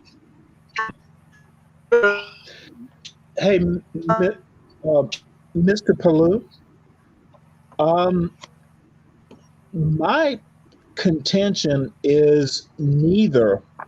Communism is, at least the way China does it, and at least the way Russia does it, and Put them in Cuba. concentration camp. In effect, You're breaking up, China is so we're not not getting communist what you're though. saying. All right. Kevin in Collectivism, sales has as joined us. Americans understand it, is not communism. Yeah, Every China is not government, Before we communist. continue, okay, every before we government continue is conversation, collectivist. before we continue conversation, Kevin in sales has joined us. Hey, Kevin, how you doing? I'm pretty good, guys. Hey, Charles, I have a big favor from you. Can I ask you a favor? Go ahead. Do you mind if I sing the intro to my song for my new album that will be coming out? It's real quick. Go ahead. Okay, the name of the intro is called 1984. It's a chill wave. The genre of music for the album is chill wave. If you guys don't know what it is, but it's called 1984, the year that I was born. But the name of the song is called 1984. Okay, you ready? Okay. Take me back in time. Will you come with me to a place so blissfully when life was ecstasy, sharing lots of love, going through the crowd? I'm the only one. Stars above my head. Spank him, he's not dead. Joy and happiness, smiling with the kiss, making noses run. All I see is fun. Oh, my time has come. Let me out to run. Let me out to run. Let me out to run. Guys, that's on my channel, by the way. Guys, I want to talk about this whole transracial topic. Is that all right? Yeah. I think that transracialism is key to the survival of the human race. Now again, that's a statement that I'm not bringing with any facts, any stats, etc. But the fact of the matter is that we focus too much on race on this planet, it's particularly in the Western Hemisphere. I think that if people started saying that, hey, black people started saying, hey, I'm Indian, I'm East Indian, and if Asian people started saying, hey, I'm white, I think that it will crash the whole political ideology of race because it will force people to look at race for what it really is, which is just a social construct. You are aware in America that it is supposedly illegal to discriminate against people based on a racial basis. Now, I myself and people that I've known, we have fraudulently put a different race on job applications and have gotten interviews. And when I've gone into interviews, the people look at me like, but it's almost like in America, they can't say anything because it's against the law to say something. So you're going to have to use the law against the people in this country. And my thing is that I think that using transracialism should be a war tactic. I think that black people, especially in the States, when they get pulled over by the police, they should start saying, hey, I'm East Indian. Because what it does is it takes away the preconceived stereotype or notion that you are a threat. And when you tell somebody, oh, no, I'm East Indian, and even if you had the accent, I know this sounds crazy, but I've tried it and it has worked. I've tried it. I've pretended to be East Indian, and people treat me better. In I've which pretended to state? be something. Sir, I've done this in a multiplicity of states, particularly in Oh, Ohio really? and in Can New you York. Yeah, and in name New one? York. New York. I've done it in New York. Well, they'll buy I've, anything. sir, it's the fact is that race is a social construct, and I Well, believe that's that obvious. I beg your pardon. That's obvious. Yeah, and I believe that if you are a Cambodian, you should tell people I'm Well, Japanese. Yeah, but that's a nationality though. That's saying you're a nationality that you're not a nationality of though. I don't understand that though. I beg your pardon, sir. If you say I'm Cambodian, but you want to go around telling people you're Japanese, that's blatantly lying. Because how are you Japanese and you're Cambodian? I'm just Sir, saying that. well, sir, I better, think you're. I better think you're. than that, I there's a think you're. phenotypical difference. Sir, I think we're all missing the point here. For example, I'm I Sierra think, Leonean. Well, I'm never going to tell you I'm Ghanaian. I'm not going to tell sir, you I'm Sierra Leonean. sir, just hear me out for a If minute. somebody from Ghana said they're Sierra Leonean, they're lying. Just hear me out for a minute. Hear me out for a minute. You're gonna have to start doing this for a tactical reason and a tactical reason alone. The thing of the matter is that it would behoove a Cambodian to tell people that he's Japanese. You know why? Because if he tells people he's Japanese, the preconceived notion would be that he is of the better Asiatic group. He is superior. He is a in dominant Asian. America, At anywhere he goes on the planet, I think if a person's Cambodian now Vietnamese, I live in Georgia. Do you really think the state troopers here are gonna really be able to differentiate? Stanley, if you pretended to be an Indian when you got pulled over for just a regular traffic ticket, I bet you, I'm sure, Stanley, you obey all the traffic laws, and when the police have ever approached you, you act calm and whatever, and you do what they're told.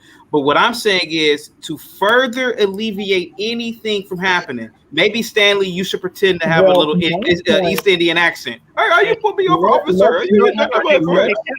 let's not, I let's totally not disagree with that. confuse the cops. They can barely speak English generally. So are we really gonna confuse them with "I'm white"? Absolutely. They're I confused. think They're that confused enough. yeah. Let me tell you guys a story real quick. My best friend, she was owed money to by a local celebrity. My best friend is a fashion stylist. The girl who was black did not give my friend the money in an impromptu time. I told my friend, this is what we're going to do. We're going to create a false email. We're going to pretend to be a white woman. We're going to pretend to be a white woman who's a lawyer.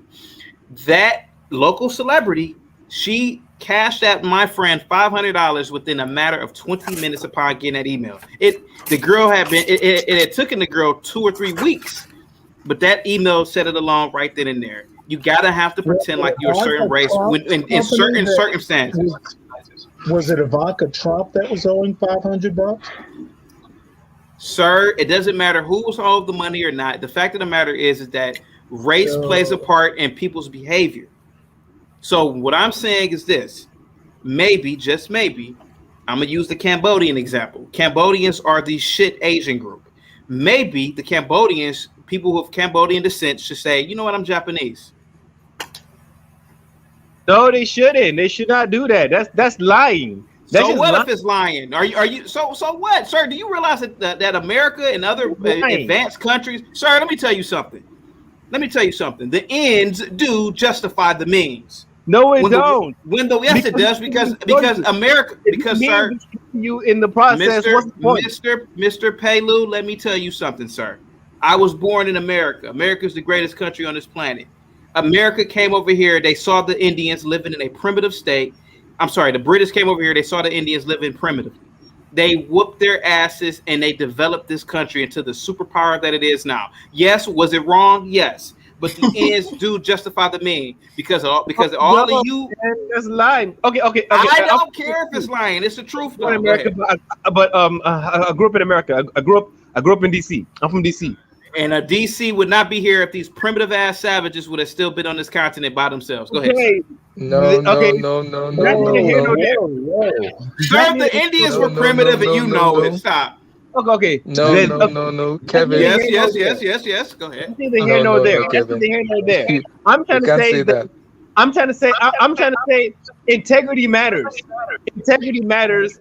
Honesty matters. To black people. So To white how people, it is doesn't it- matter. How is Integrity matters. Why are white people It's to God. It matters why to are white people in power? Because they don't believe in that integrity nonsense. They're That's cutthroat. not the reason. The reason is because they have technology, because their society had an opportunity to develop better technologies and they conquered the world at that time. They were more technologically advanced than everybody they encountered, and a lot of times more politically advanced, a lot of times even more socially advanced, if the truth be told. Yes, they had a more developed society, and that development allowed them to have global hegemony.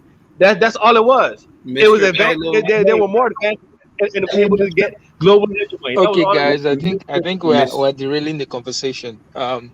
Let's get back on track and let's keep it clean. Well, Mr. I think- Stanley, I think Go ahead. that the reason, Kevin, you asked the question, why are white people so successful? I didn't ask a question. I know why they're superior. Okay, can you please repeat why they're successful? Sir, the reason why you're able to talk on your phone and through your computer on this platform is because of white people, sir. That proves that is one of the many things that proves they're superior, sir. Their technology makes them superior. I see. Sir, you're using the white man's car. The white man invented the car. The white man invented the clothes on your back. Sir, the white man's superior. I'm not trying to cape for the white man, but it's just the goddamn truth. Well, let me ask you a question. Huh? Did white men invent Nazism? I don't think anybody invented Nazism. Nazism didn't exist in Well, supposedly. we can stop there. Why can't we stop there? Why do we have to stop because you say stop? Sir, the Nazis did not. Sir, they did not. They did not call let's not themselves. get into this They conversation. did not call themselves. Guys. They didn't Guys, call guys, themselves guys, Nazis guys. in Okay, Germany, National sir. Socialist Workers Party, the Kevin. German National Socialist Workers Party. Okay, Guys, let's that- not get into this conversation. I don't think it's Did a white productive man to say invent the Tears? someone is superior or someone is inferior. That's not going to get us anywhere. I don't want that kind of I conversation here. embrace transracialism. I think everybody should do it. And quiet as it's kept, I identify as a Vulcan from Star Trek. Hey, Kevin, Yes, sir, Stan. so I think transracialism is right for you. Absolutely. You would make a good white man. Oh, thank God. Yes, please. Yes. What kind of white man? What kind of white man, sir? Okay. I want to bring in Benjamin. Can someone volunteer to exit? Well, I just got here, so I want to stay. I'll volunteer again. All right. Oh, somebody volunteered already? Benjamin, you can come in. Oh. Yeah. Someone has left. So Benjamin, you can come in. Kevin Black, go ahead. You have anything to say? Oh, Kevin has left. Okay. Mr. Pelu, within the next 20 years, sir, I think that you should start identifying as Nigerian. I'm gonna tell you why. Never going to identify Nigerian. Sir, we're talking about transracialism. Just hear me out for a minute. Just hear me out. You may not agree with me, but just hear me out. Nigeria, even though I'm Nigerian, by the way, Nigeria is going to be the superpower in terms of the African continent. By the year 2100, and I'm talking with critical African thinker about this, by the year 2100, Nigeria will be a superpower, a world superpower. It is the best African country right now. Economically speaking, you already know Nigeria is number one in terms of Africa.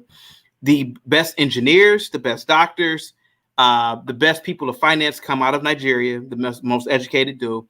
And I think, Mr. Pelu, I think it's better for you to abandon your Sierra Leonean history, your heritage, and say that you're Nigerian. Come on, say it with me. I'm Nigerian. Say it. Say it. No, Sir, say it right. Mr. Pelu, say it right now, sir. No, I'm not. Oh, okay. I'm gonna tell you the truth though. The truth is though, I actually do have a lot of Nigerian ancestry. I have Nigerian ancestry, but I'm still not Nigerian. I'm Sierra Leonean. I want you to say it with me. I'm Nigerian. Say it. No, I'm Sierra Leonean. I'm Nigerian. Say it, sir. I'm Sierra Leonean. Come out the closet as a transracialist right now. I am Sierra Leonean. Identify Sierra Leonean. Sir, My, I want you to come out the closet as a Nigerian. Come on, go ahead. my tribe, I'm Sierra Leonean Creole. I'm a Sierra Leonean Creole. Point blank. Period. That's my ethnicity. My Where's goodness. Benjamin? Other than Where's Charles, Benjamin? the best Nigerian that I've read anyway is Adichie, Chimamanda Adichie. Adichie, Chimamanda Adichie. Okay. I'm sorry, I mispronounced it. She's a she Adichie, is Chimamanda Adichie. she's a wonderful writer. Yeah, Hello? yeah. She is. Charles, can I Yeah, tell you? Benjamin. And I'm gonna Welcome to the say conversation. Nigeria is great just because of her, Thank you, sir. but not because of. Hi, Charles. Yeah, that's fine. I'll wait. You got Welcome, the floor, Ben. Ben. You got the floor, Ben. Go ahead. Go ahead. Hi, everybody. I'm sorry. I don't want to interrupt. I really appreciate you guys letting me on. Thank you. Great. No. You got the floor, Ben. Talk, Ben. Talk. Yeah, sorry. I had my I for some reason it was up in another thing and I was not Listen hearing to how this beautiful white man's voice sounds. Go ahead, sir. it. You're so kind. Thank you. Well, hey, first off, Charles, I How really you know he's white? How you know he's white to begin with? He's white because he has he speaks the Queen's English. I can hear it in his voice. He has a very peaceful voice. He doesn't sound like you. He doesn't sound like you blacks on the panel. Because again, well, I did want to come on because I was listening to, I think it was some of the comments that you were making, Kevin, in sales. And I just, Yes, sir. I don't know that I agree with, I definitely don't agree with characterizing any race as superior. So I'll just put that out there. You know, I wanted to also talk about, you know, I think that power makes people do things. They have the ability to do things, so they do them. I'm kind of a power realist, I guess, in that sense. In the way that if I look at history, you know, Caesar did what he did because he could. You know, I don't think that was because Caesar was someone from Italy. I think it was because he was in the place in history where he was. He had the options that he had, and so he used those. I don't that's, by the way, not saying that I think that he necessarily did good things. You know, actually, my own ancestry is largely British and German, and obviously, way back then, he did a bunch of shit to Germans and English people, which doesn't bother me, and I'm not bringing it up to try and make any comparisons between, you know, my own experience and the people who came before me, and, for example, the way that you might look at your own experience and the people who came before you in history. But anyway, I'm sorry, I don't mean to give a whole bunch of digressions right off the bat, but I feel like I needed to cover some bases there. When it comes to when it comes to, for example, technology, like you were talking about, well, you know, white people, or I guess you said Americans, actually, I correct myself there, have all of these things like computers, etc. You know, we also have, this is a Thomas Sowell thing, you know, we also have Indian numerals that we use for our numeric system. We have basically what America has done and what the West has done is it has. Don't forget algebra too with Eric. Absolutely, yes. I'm sorry, that was the other one I was thinking of. White. He didn't say American. He didn't say white. He said white though. He did say white. He didn't even say American. He said white. Can you let the white man talk, Mr. Paylou?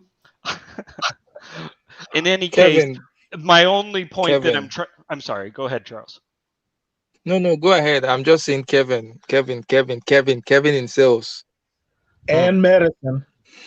Go ahead, Ben. So long and short of it is just that, you know, my personal view about where we are right now is basically because, you know, all of the people across the world have done various things across time that we've been able to build on top of, and that's kind of what civilization is.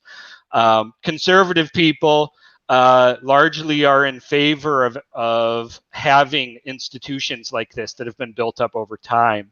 But on the other hand, as these things continue to persist, they become more and more corrupt. And so, the issue then is people on the left or more liberal-minded people or more revolutionary-minded people are going to say, it's time that this thing go, that we move and change aspects Hey, of the current thing and how it's going. hey, Anyway, I'm Ben, sorry. Go ahead. Yes, sir. it's an ebb and flow. I Yes, sir. agree with you. Mm. We need people who put on the brakes, and we need people who put on the accelerator. Hopefully, they're not the same person. Yeah. So, reasonable debate works. Mm. We just don't have any, at least here.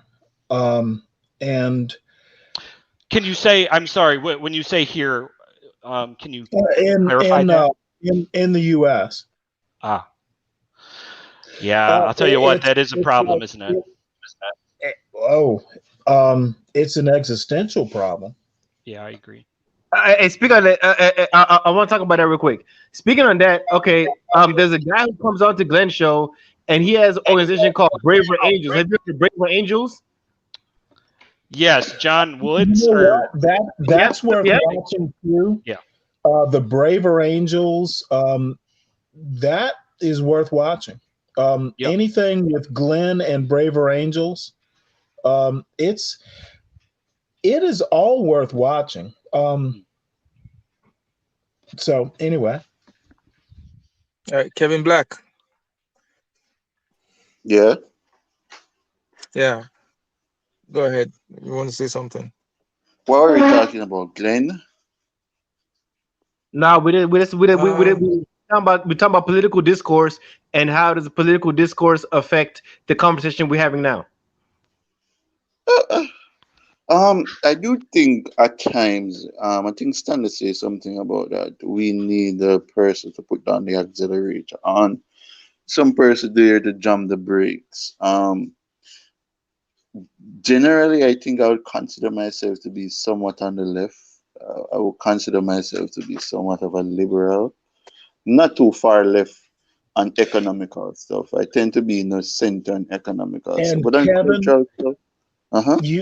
I hate to interrupt. You and I are in the same place. Moderation in all things. Think through it. Absolutely.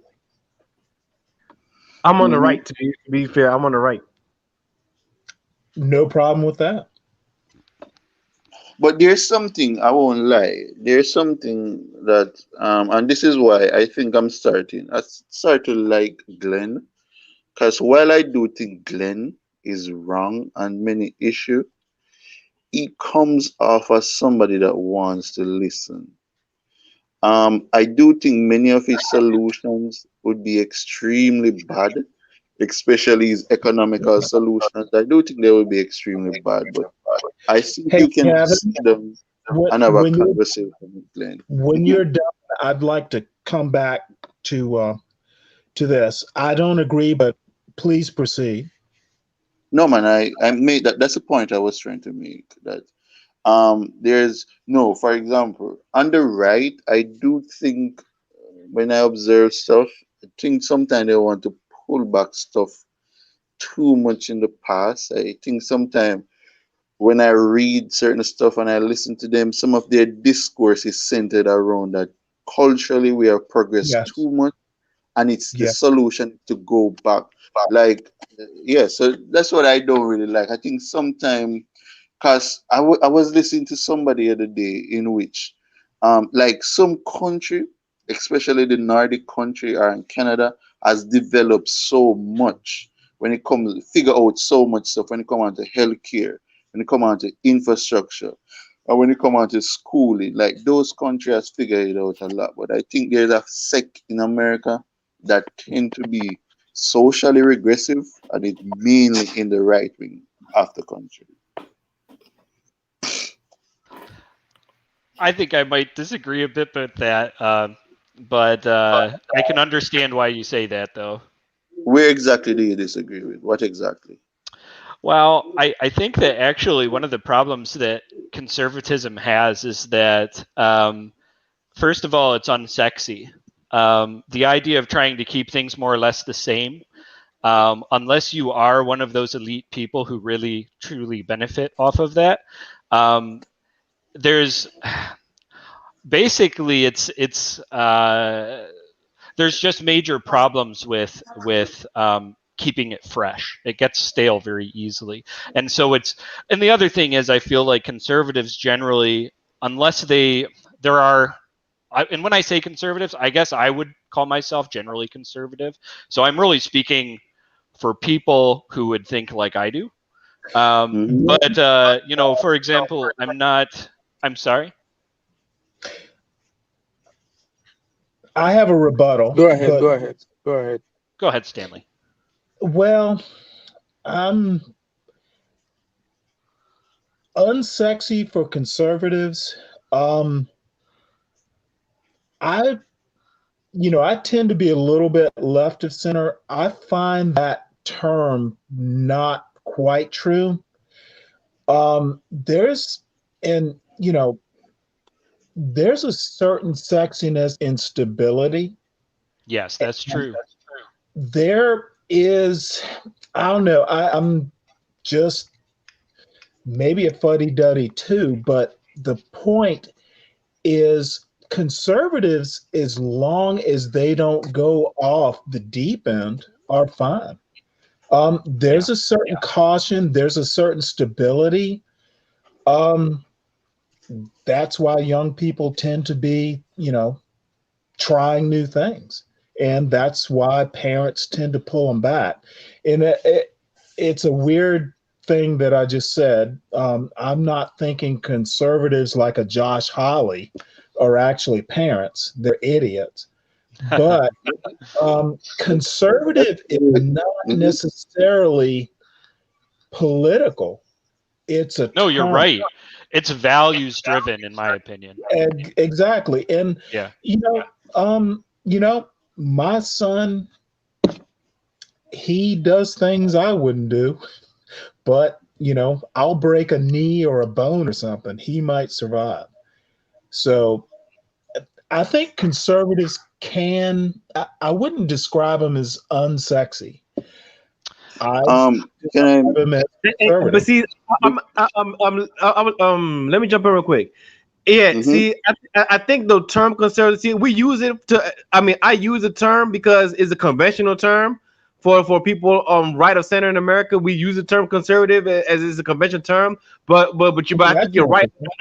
I think the labeling is what I think we do need more. We do need a more dynamic labeling for the American right. I do think we need. Yeah, it will help. I mean, because the word conservative is not really. I mean, we use it, but I don't think it holds the entire right wing of America. No, I agree. Well, I agree with that. It's become a pejorative. Can you? No, I'm because I'm trying. I think there's a disconnect here. Because when you say Josh Hawley, I do think Josh Hawley, to a large extent, represent the Trump brand of the Conservative Party. I do think Donald Trump is the future of the Conservative Party. So, and he's no. Donald Trump today has a grip like I think I disagree with that wholeheartedly. Rand Paul. It's all Rand Paul. I said Rand Paul. Rand Paul. Hey, Kevin. Right, Rand Paul and Ron Paul never became a thing. It fizzled out. Kevin Black. I share your concerns, but this is where I'm going to be really weird. I have faith that Americans will come to their senses. Donald Trump, I pray, and I'm a failed Catholic. I will pray that he doesn't become I hope he fizzles out. I don't. Charles, how much to get Stanley up out of here for disrespecting Donald Trump like that? Sir, Donald Trump is the greatest president of all time, sir. The black man definitely could learn from him. The black man definitely was much better under Donald Trump than he could ever have been under any president other than Ronald Reagan. Cornel West called him a gangster. Cornel West is a corny, non-dressing bum who's a history teacher at Harvard. Come on now, stop. You haven't kept up. I don't appreciate. Yeah, I don't really by the way, he's a fraternity brother of mine too. Yeah. And that means what? It means that Donald Trump is the greatest. He should actually be in office right now. You know what? Sometimes I wonder if next time he comes up for office, I'm damn sure gonna vote for him. You're gonna vote for Donald Trump again? Hell no. Hey Charles, I'll give you $100 to get Stanley up out of here. What's your cash out? Let me get him up out of here for disrespecting my great president like that. Nah. Rest me the cash out. That's your opinion.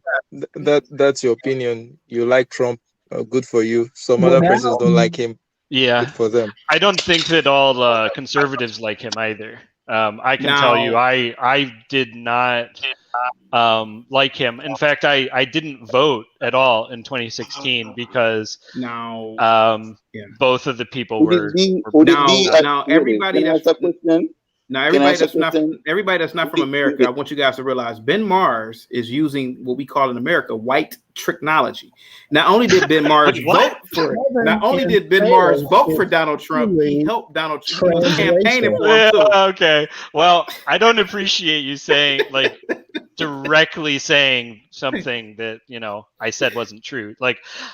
I and it's not like I'm going to be mad or anything, but I can tell you that.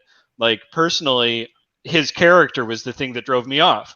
And the thing is, again, if character and kind of I guess what you would call family values and stuff like that, from that optic, he does not look good to a lot of people. But in addition to that, I'm more of a centrist guy myself. I definitely am not. I'm not a card-carrying Republican or Democrat, I think there's a lot of people like me who don't. But I want to actually, if it's okay with you guys, I'd like to say something about the transracialism topic that this was originally started about. Is that okay?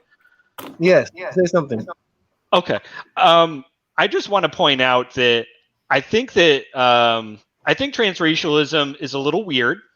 I don't necessarily think that it is the place that we ought to go, but I will mention that there are some interesting, so my wife is half Mexican. For her, as with many people who find that they have essentially separate ethnic identities, it is a difficult thing sometimes to feel, and I think actually Vincent, who has been on this panel before, has spoken about this, about being British and yet also was born in America, but also has family in Nigeria, and feeling like he doesn't know, that he's essentially one toe in two buckets, if that makes any sense. And it can be difficult. So I understand why it's reasonable to think about this kind of stuff. Another thing, Eminem, who I used to listen to a lot when I was a kid. I'm 33 years old, so if that tells you anything. From Michigan, by the way, too. So okay. All right. So Eminem is one of those people who is almost transracial before that was ever a thing, because in some ways, he in so many ways identifies with Detroit culture on 8 Mile, which is largely African American, and hip hop and all that kind of stuff. So anyway, those are just my two thoughts on it. Hey Ben, but it's different though. It's different for. Oh, I'm sorry. Hey Ben, Yes, I was gonna tease you. The best way to transracialism is miscegenation. I'm teasing. Okay. Let me jump in real quick. See, but Ben, what you're saying is different. That's cultural identifying with other people and adopting the culture. But Eminem never said that I am black. No, that's true. That's true. But here's my question: that fundamental difference of saying what is the real true difference ultimately between sharing a skin color and a genetic heritage and sharing the same culture?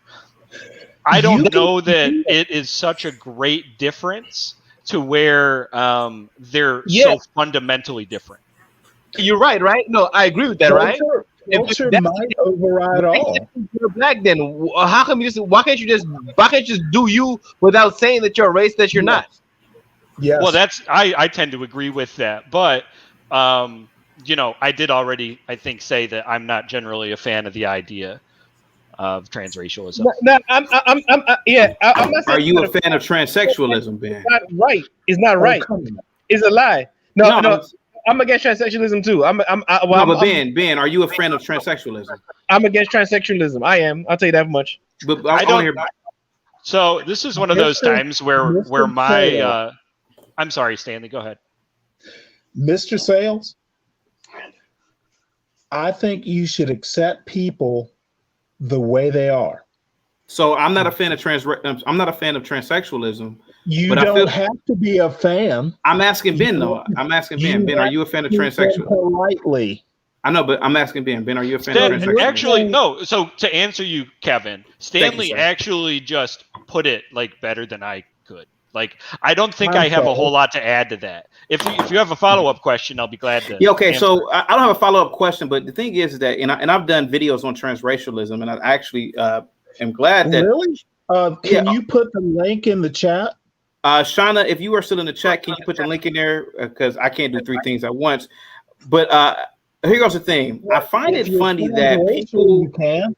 I find it funny that people, and I'm not saying anything about Ben, but I find it interesting that people will not embrace transracialism, but people will embrace transsexualism. I had a gentleman on my page. He said that he said that he would not want his daughter to identify as being a black woman. Instead, hold on for a second. Stanley, give me a second. He said that he would not want his daughter to identify as being a black woman. He would rather his daughter identify as being a man. And this is a white guy who follows me. And I'm not trying to make it a race thing, but what I'm saying is a lot of people are willing to embrace transsexualism or any other thing over transracial. Do you mind if I cut in here, Kevin? Sure, man. So my thought is I don't actually know what that means. And when I say that, what I mean is this. I don't know what it means for a person to wish to identify as another, like essentially as having come from a different stock of a different bloodline, whatever, however you want to put it. I also don't understand why a person would want to identify as another gender. But what I will say is that I'm generally libertarian. And so if someone wants to do that, I think that the government should keep people from giving that person crap about it. That's more or less where my view is. Is that really libertarian by giving you crap about it? Like, for example, if I say, if you were to say, okay, for example, I don't agree with abortion, right? And if you were to say, I agree with abortion, should I not be able to give you? Should I be able to give you? What do you mean by give you crap? Should I be able? Okay. I'm sorry. So, what do you mean by give you crap? That's the first thing. So I should be. You're right. I should have stated that more precisely. What I should have said was, I don't believe that a person should be. I believe that ultimately, if someone was to come to your house and do something awful to you, like you should be, suffer the consequence of that. And I want to also forestall the next question, which I think might be coming, which is to say that doesn't necessarily mean that we have to have laws on the books related to a person's choice of how they present themselves. I think that the existing laws which govern, like, for example, don't kill people, don't rape people, don't do all these various things, are enough. I know that probably there's someone on this panel who might disagree with that, but that's generally my view. Hey, Ben. Yes, sir. You and I will have to debate libertarianism because I think the way you describe it, and this has nothing to do with this conversation. I'd like to talk to you one of these days about your version of libertarianism versus something like a Ron Paul. I find that sort of libertarianism pernicious. And it's off topic. Sorry, Charles. But I'm sorry. Do you mean the kind that I was speaking of, or did you mean Ron Paul's kind of libertarianism? Well, you know what? I have a small imagination. I thought there was only one kind. Well, And can I just say I'm sorry. Can I just say too that when I say libertarian, I mean on that specific issue. I am not a dyed-in-the-wool libertarian, and frankly, I don't even own all the pamphlets. So, I'm just saying So you didn't vote for when I Lyndon say LaRouche? that. I'm sorry. Go ahead. You didn't vote for Lyndon LaRouche back in the day? I don't even know if I was old enough to vote back in the day when that happened, but maybe so.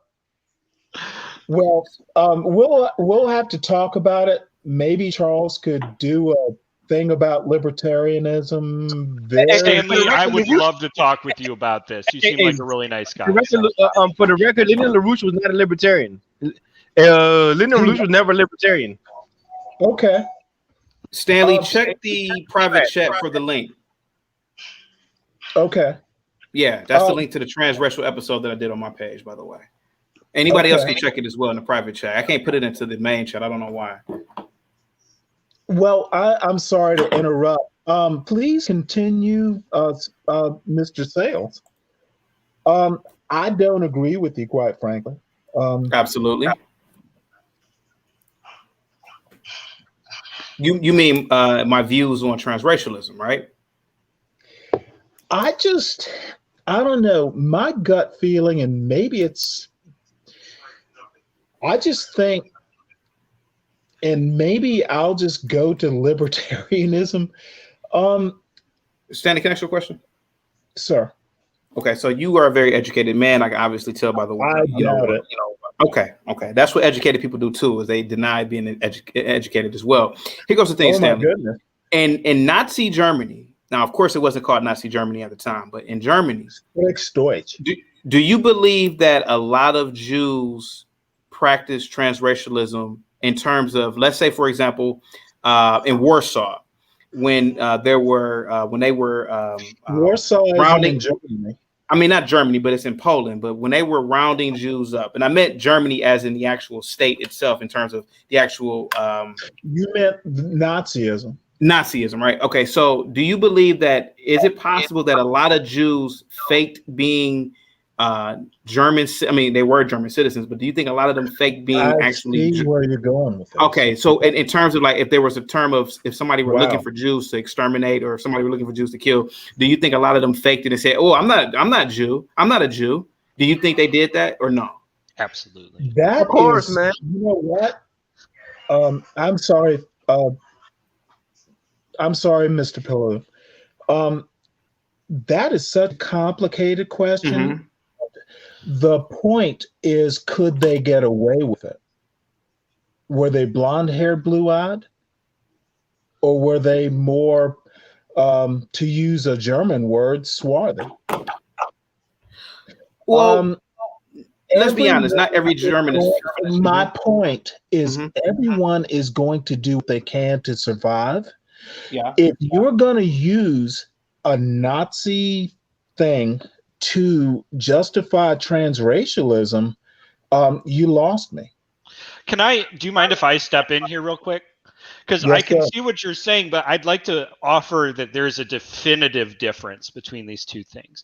To me, and I don't know if this is true, so maybe I'm open to being told that this is not true, but my understanding of transracialism is that you choose to identify as a person of a certain race, as a personal choice that's made not under duress, and that is not related to any other kind of like social thing that's going on. Clearly, if I was in that situation, I can tell you, I mean, if you read any of these people, either the Gulag Archipelago or Viktor Frankl's book, you're going to see that these people sold their own people down the river, oftentimes just to get a little bit better treatment or whatever it is.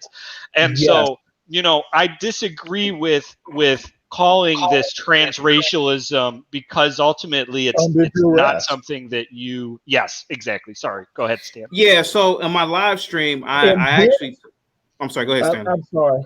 No, my bad.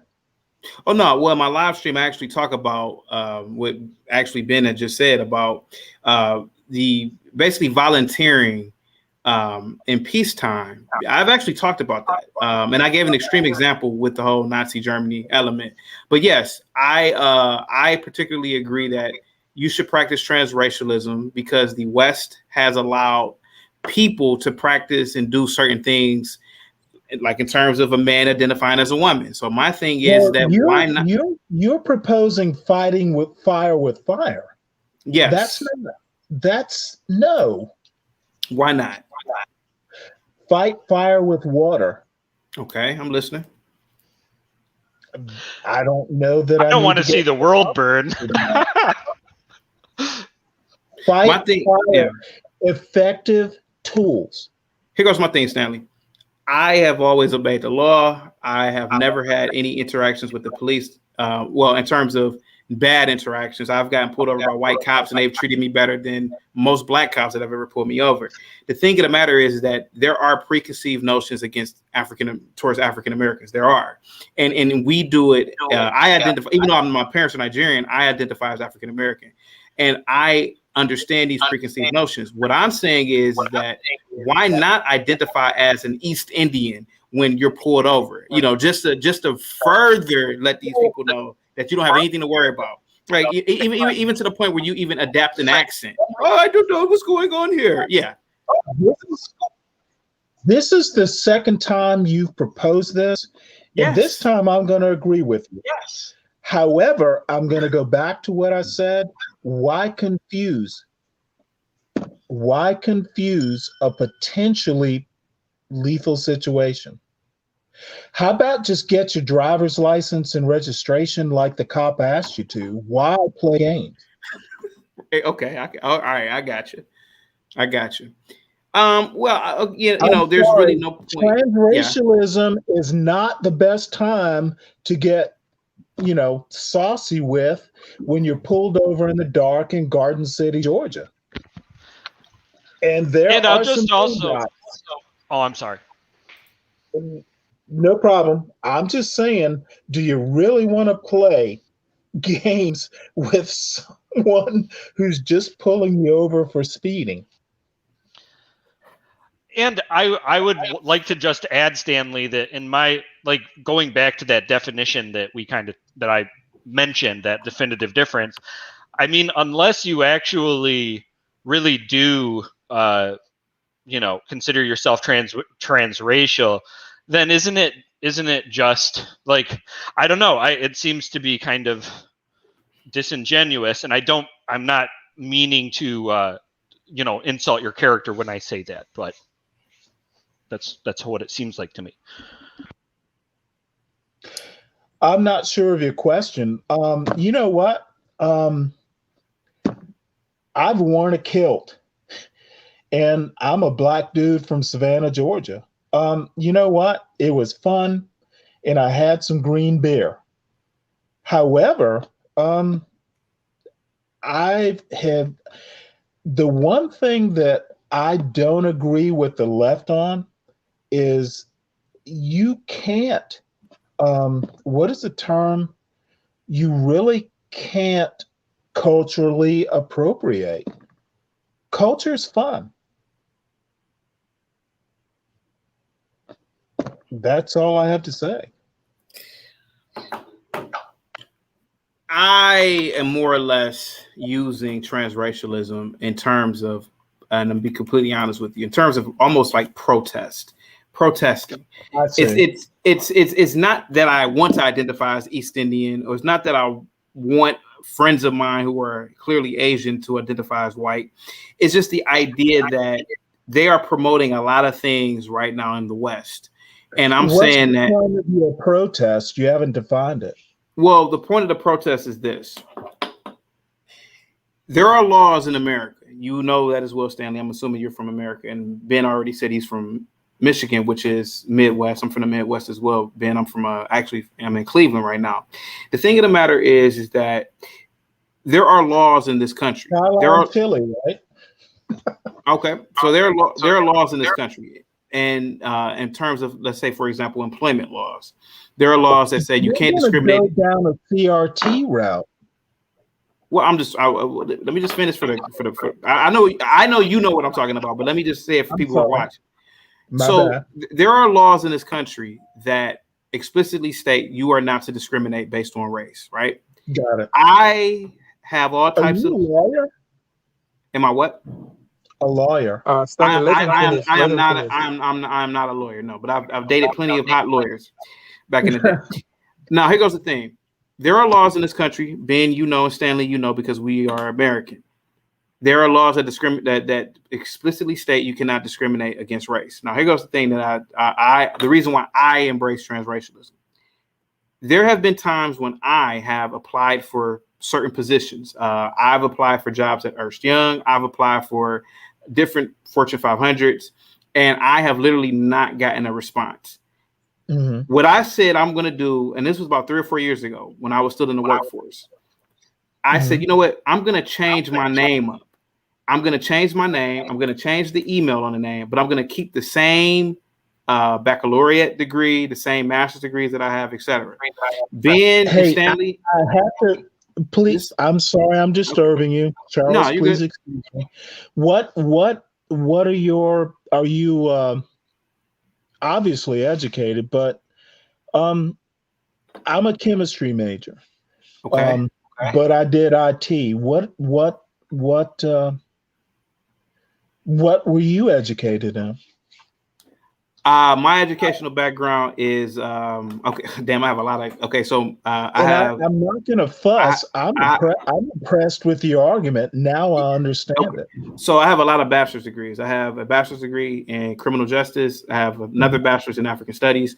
I have a Mhm. business administration bachelor's degree. I have a master's in special education, and also have a master's in business administration as well. Not from the best school, but not from the best schools, but these are just I have a lot of bachelor's degrees, right? My And father once said to me, yeah, you could get a degree in shitology as long as you have a degree. yeah, that's true. But that may have worked back in the day, and I understand where your father's coming from. But here goes the thing. Here goes what I'm saying. I applied for different Fortune 500s, and obviously, you guys know what certain like Ernst Young is, certain these companies right out of college, and even recently, up until 3 or 4 years ago. I did not get responses as fast as when I switched the name up, when I made myself appear to be white, when I told people that I was white, when I started doing tests and saying that I was white, or sometimes I would say I was Asian, and people would respond back to me within 24 to 48 hours. Now, again, I gave the example of my best friend who is she's a fashion stylist. She's a very popular fashion stylist, and a client of hers who's black, who's a local celebrity, owed her money for like months. And it was only $500, not even a lot of money. I told her, and this was about 3 or 4 years ago, I told her, let's make a fake email. Let's put Becky Chapowski, some super white name that we could find, and let's say that we represent you on, and we're just interested in knowing when can we make this whole, make this debt whole. Not even like a bill or anything like that. It's just when can we make this debt whole? That local celebrity paid my friend within 30 minutes. And what I told her is it wasn't the fact that you put lawyer on there, Esquire on there. It was the fact that she thought you were a white person. And you, as well as I know, Stanley, black people tend to fear white people on a different level than we fear ourselves. And that's the honest to God's truth. And the same thing even with the job. I knew that if I put a white sounding name or an Asian name, I would get a quicker response. So that's why I say we should practice transracialism to really expose the nonsense that goes on in the Western Hemisphere. That's the only reason why I say just expose it for what it is. I'm not saying go outside and say, oh, I'm East Indian. No, I'm just saying, you know what? I bet you this cop would treat me a little bit better. He might give me a warning instead of a speeding ticket if I told him I'm a doctor, I'm an East Indian doctor, instead of instead of his automatic appearance of me being African American. That's all I'm saying. Ben, you there? Oh yeah, I'm sorry. I was Did you- listening to you until just a moment ago. I was typing in the chat. Go ahead. Okay. What Well, was the no, question, Kevin? oh no, I wasn't asking a question, Ben. I was just saying that there are times when you need to use transracialism, because again, just with the example of my friend and just with the example of the job applications, me putting another race on there got a better, faster response. Look, I get that. I get that. And you know what? That's the part, you know what? As a white guy, I really, really, really would love for, especially as a non-racist and nice, guy. I would love to think in my own, head that wouldn't be a factor, but it clearly is. So that's one of the things that is still a problem. The only other thing I want to say, and then I'll give the floor to you, Stanley, is there's a difference between pretending, I guess, to be a person who looks a certain way or has a certain name, and I guess what I would say is just using the best essentially using all of the skills and things that are at your fingertips to use to make something happen. It sounds to me like what you did was you essentially took Machiavelli's The Prince and took a couple leaves out of that and decided, you know what, I know what to do. And you know what? Bravo, my friend. That's great. But to say that this is necessarily a transracial thing, I would just argue that, that's using a particular set of abilities and kind of clever ideas to kind of make things happen. So exactly, yeah. All right, I have a question for you, Ben. I have a question. Say one thing, Ben. I agree with you, and Kevin in sales. Two things. I don't necessarily agree with you, but you are provocative. And the next thing I'm going to ask you is, why are you sending resumes into companies like Ernst & Young? Your talents would be wasted there. Oh, absolutely, absolutely. I know exactly what you're talking about. You are Machiavellian.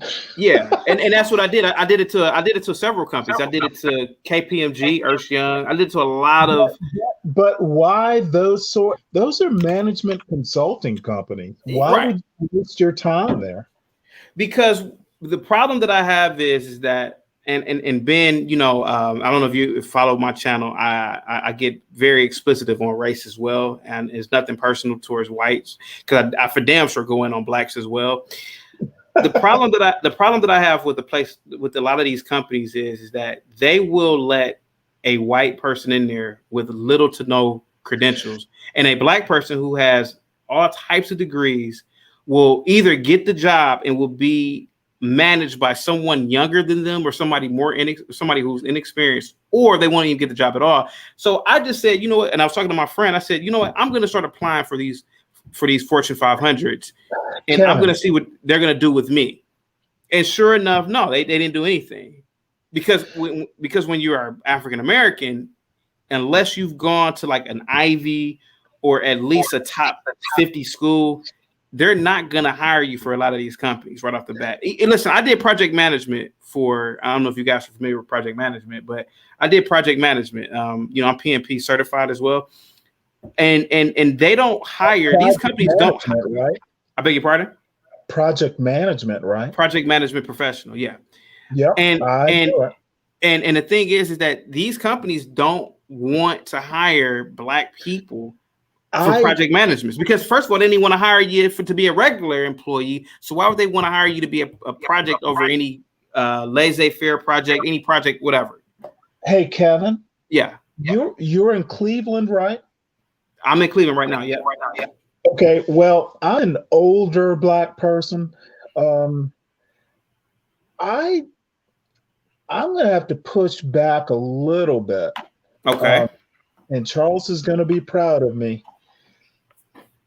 Go ahead. I have worked for 2 or 3 Fortune 500s. Yeah. And I changed careers at 40. Really? Oh, yeah. And, I don't know that I agree with you. I'm gonna go the Glenn Lowry Glenn Lowry way, it's not that bad. I don't think stupidity doesn't necessarily have ulterior motives. It's just stupid. Right. And I think I'm going to go a Shelby Steele way. Um, Fortune 500 companies aren't, they're not smart. They are companies. And I'm not I'm not willing to say that Fortune 500 is bad. The system might be bad, but Ernst and Young, I wouldn't do it. I've worked with those consulting companies before, but not for them. I was the company or a part of the company that they were working for. I think you have rhetorical talents. I think you have innate talents. Thank you. Sometimes the goal you want to achieve isn't necessarily the goal you should achieve. Um, I think you personally have rhetorical talent. Thank you very much. Well, I'm just trying to say, take a deep breath. I'm going to sound like some weird guru, but you have talent. Find the right company. Well, yeah. All right. Charles All is right. going to I kill want me. to ask. I want to ask Ben a question. Ben, Please go are you there? ahead, Charles. I've been waiting Oh, for so this ever since I started listening to this channel. So go for okay. it. So you're a white guy, right?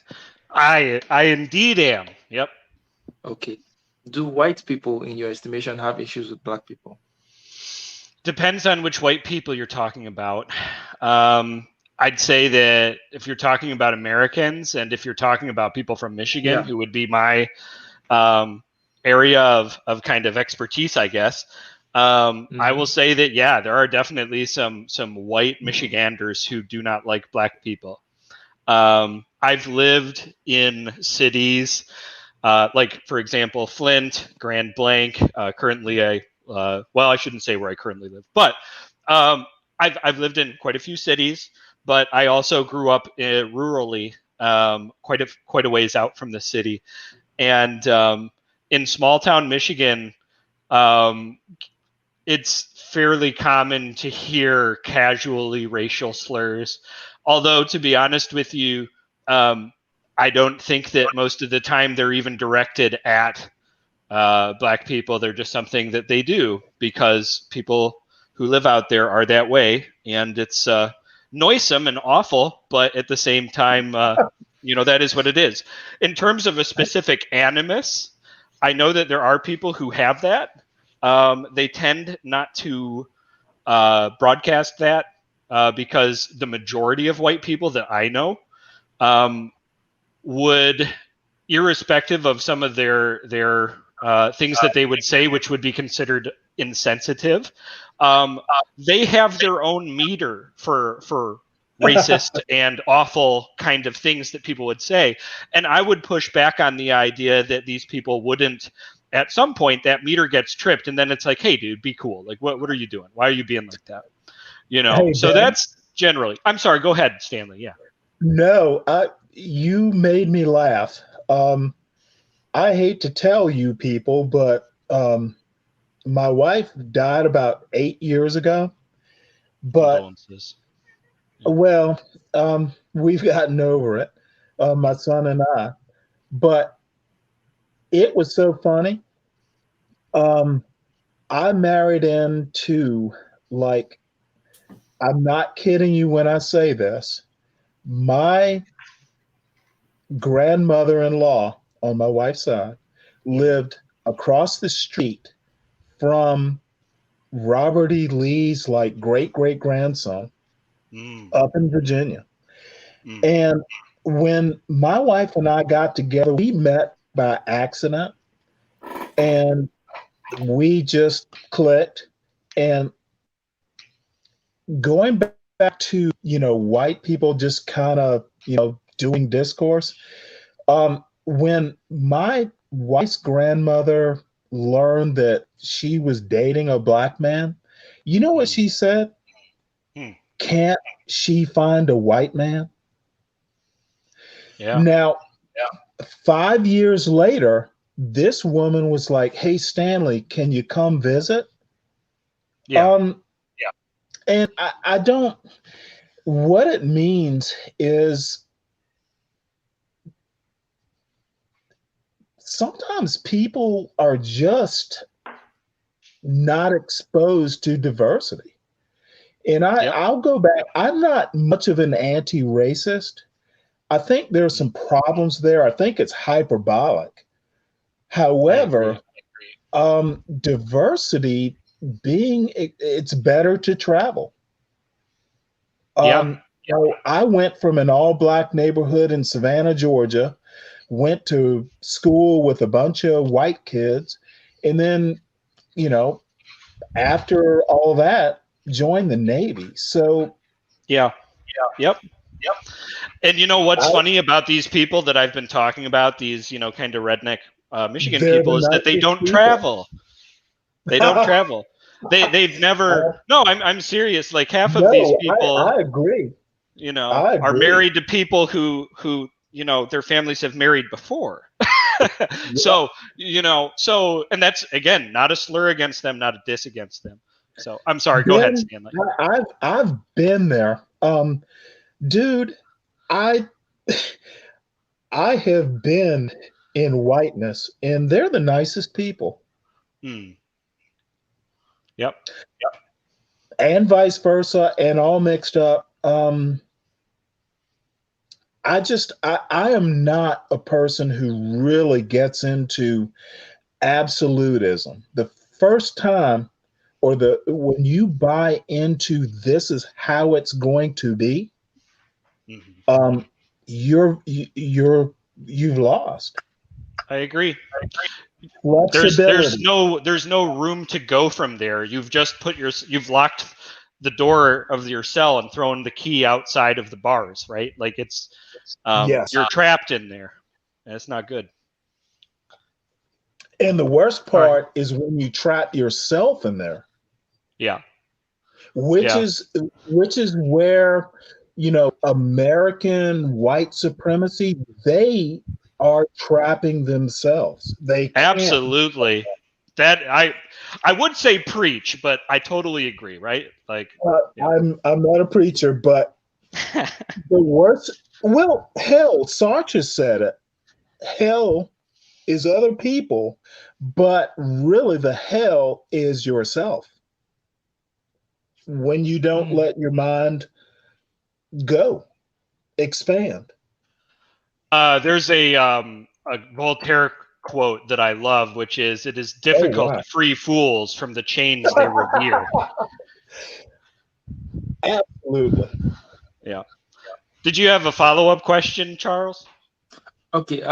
Okay. Before I make any questions further, let me just try and make sense of what just happened right now. I think from what I was able to get, many of the tensions between white people and black people just stems from ignorance of each other. Um, White people not really knowing, some white people maybe not really being exposed to black people, so they just have some either misconceptions about them, or Mm-hmm. just for the fact that they are not, they don't really understand them, Yep. so it might lead to But some it's vice tensions. versa And too. Yeah. that's what I was going to say. So it's still the other way around. So it shows that with a lot of interactions, a lot of discourse, these tensions would be minimized, and would be reduced. And also take into consideration the fact that people generally like people of their own group. I mean, they might make an exception when they get to know someone of another group in a personal level, but generally, people will like people of their own group. So it may not Yeah. be out of place for Not black people to like. necessarily. No, Do you mind if I speak to that? Please go ahead. do. So I probably shouldn't be saying all these things because this is my real name. This isn't an avatar, and I'm currently unemployed. So if they go searching, who knows? But I really believe in honesty to a fault. So I'll just say what I have to say. I lived for, like I said, a long time out in the country where it's like predominantly white, like 99.99% white, right? Then I spent quite a bit of time in Flint, Michigan, which I thought was diverse. It's not diverse. There's black people there and white people there, and then a few people that go to the colleges that are there who are from like other countries, even, for example. But it's not really that diverse. And I lived in that, and kind of thought that that's what diversity was. And then I lived to another. I won't say the name of the town, but it's probably one of the most. It is definitely, without question, in my mind, the most diverse city in Michigan, and also one of the ones with the most commerce and white collar jobs and such. And what I found was, after living there for several years, actually probably about a year and a half, 2 years, I actually had a yearning to go back and to be around people who were like me. I felt that yearning to go back, and then, the funny thing is, I felt that for a while, and I went back and visited my parents, and you know what? Visiting family always helps with that kind of thing. And then it's funny because a couple years after that, I went back again, and we went to a bowling alley, and I was shocked at the number of white people. I had this very weird sensation of like, wow, there are just white people everywhere, aren't there? And that clued me in a way, to what it must be like for someone who isn't a part of the host culture or of the majority, to go somewhere where they're not, where people don't look like them, people don't sound like them. And at this point, to be honest with you, I don't speak like many of these people do either. So, in a way, I've changed enough to where the white culture that I was used to before I left it no longer really was home for me.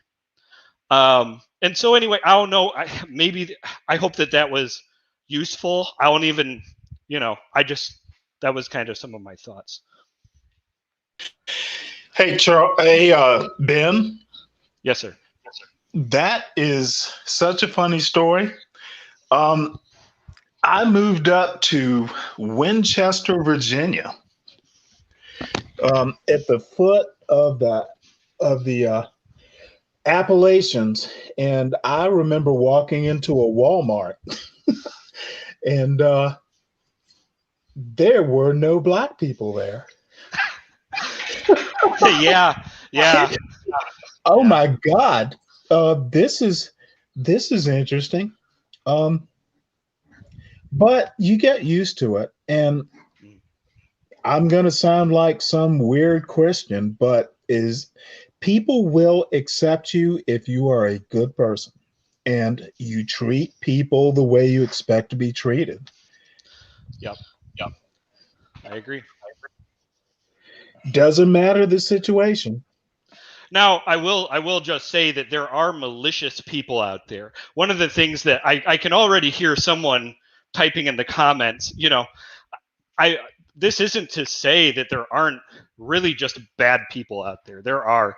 But the idea that the majority of people who, for example, white people, that the majority of white people are a certain way towards black people is just, it just doesn't actually make sense to say that. I don't think that you could actually find data that would actually tease that out. People are complicated, and their views are complicated, and as they get used to a different situation or to new people, eventually they do open up, but it might take a while. Yeah, Amen. you're right.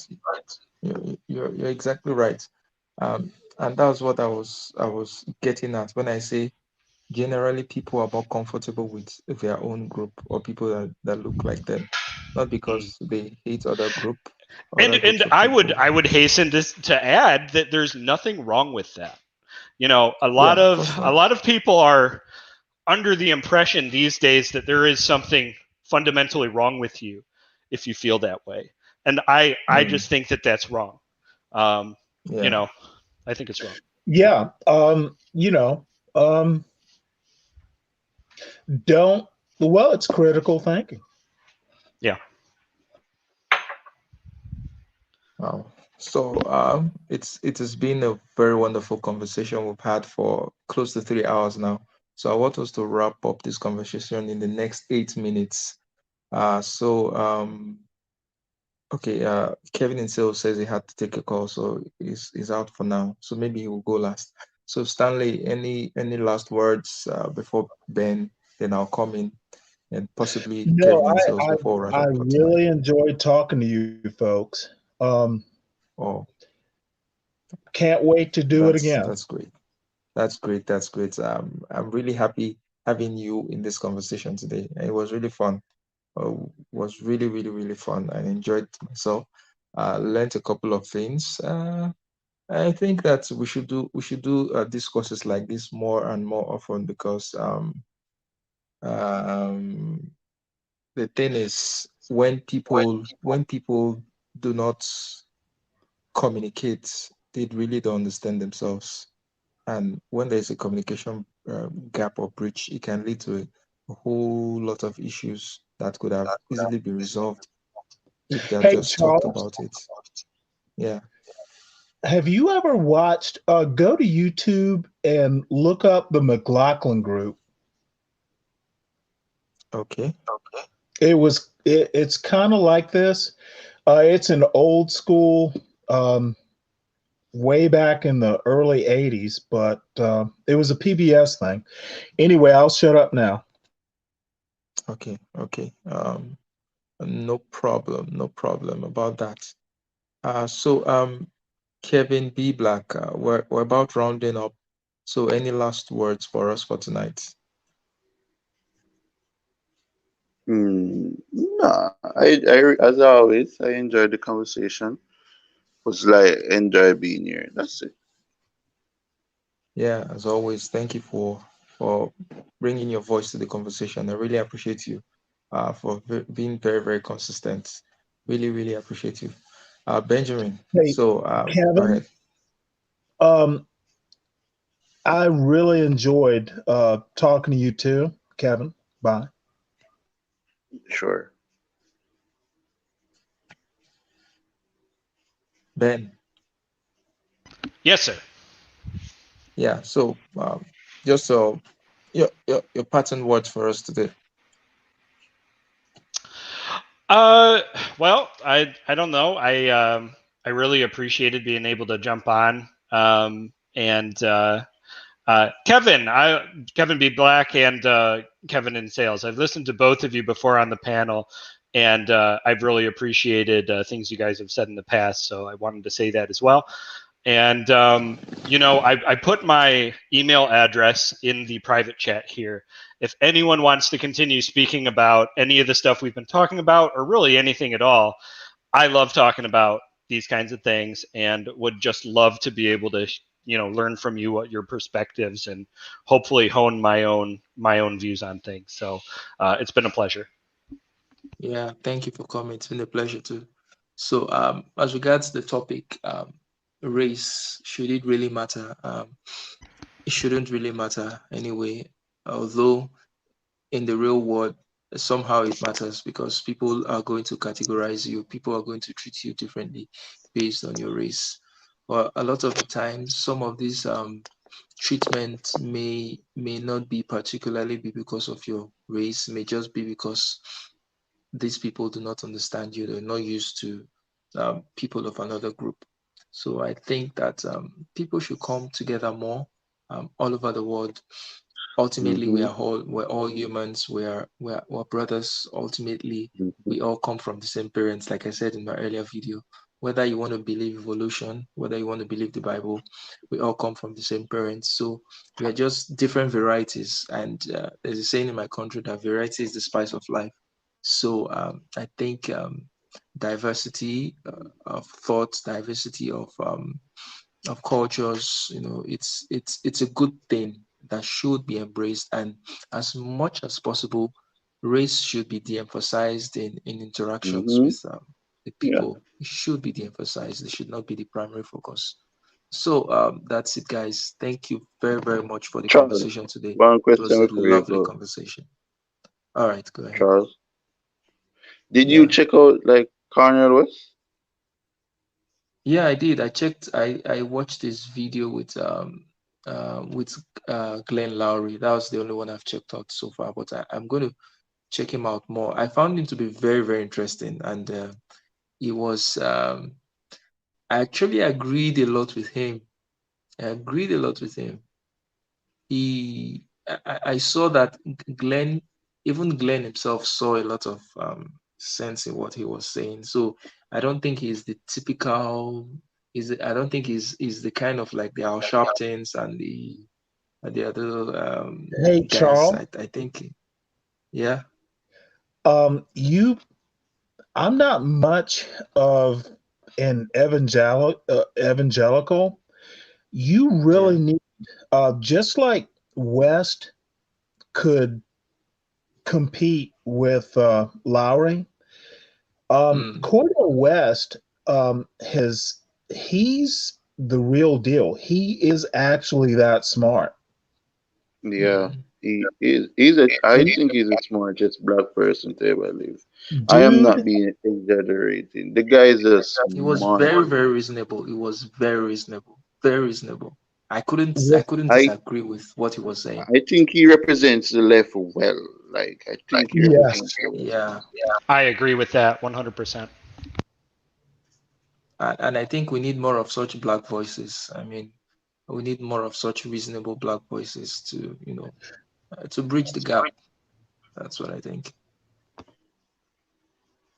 So, any more questions for me, Kevin? No, no, no, no, no.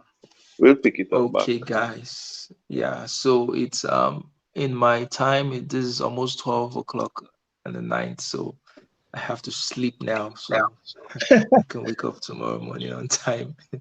So thank you guys for this. We'll talk next time. Have a great day. Thanks so Bye much, thank bye. you, Kevin. Good Paul. night. Yeah. Bye.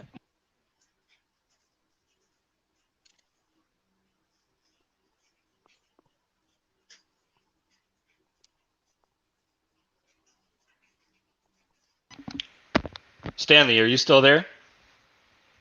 Oh, and he left.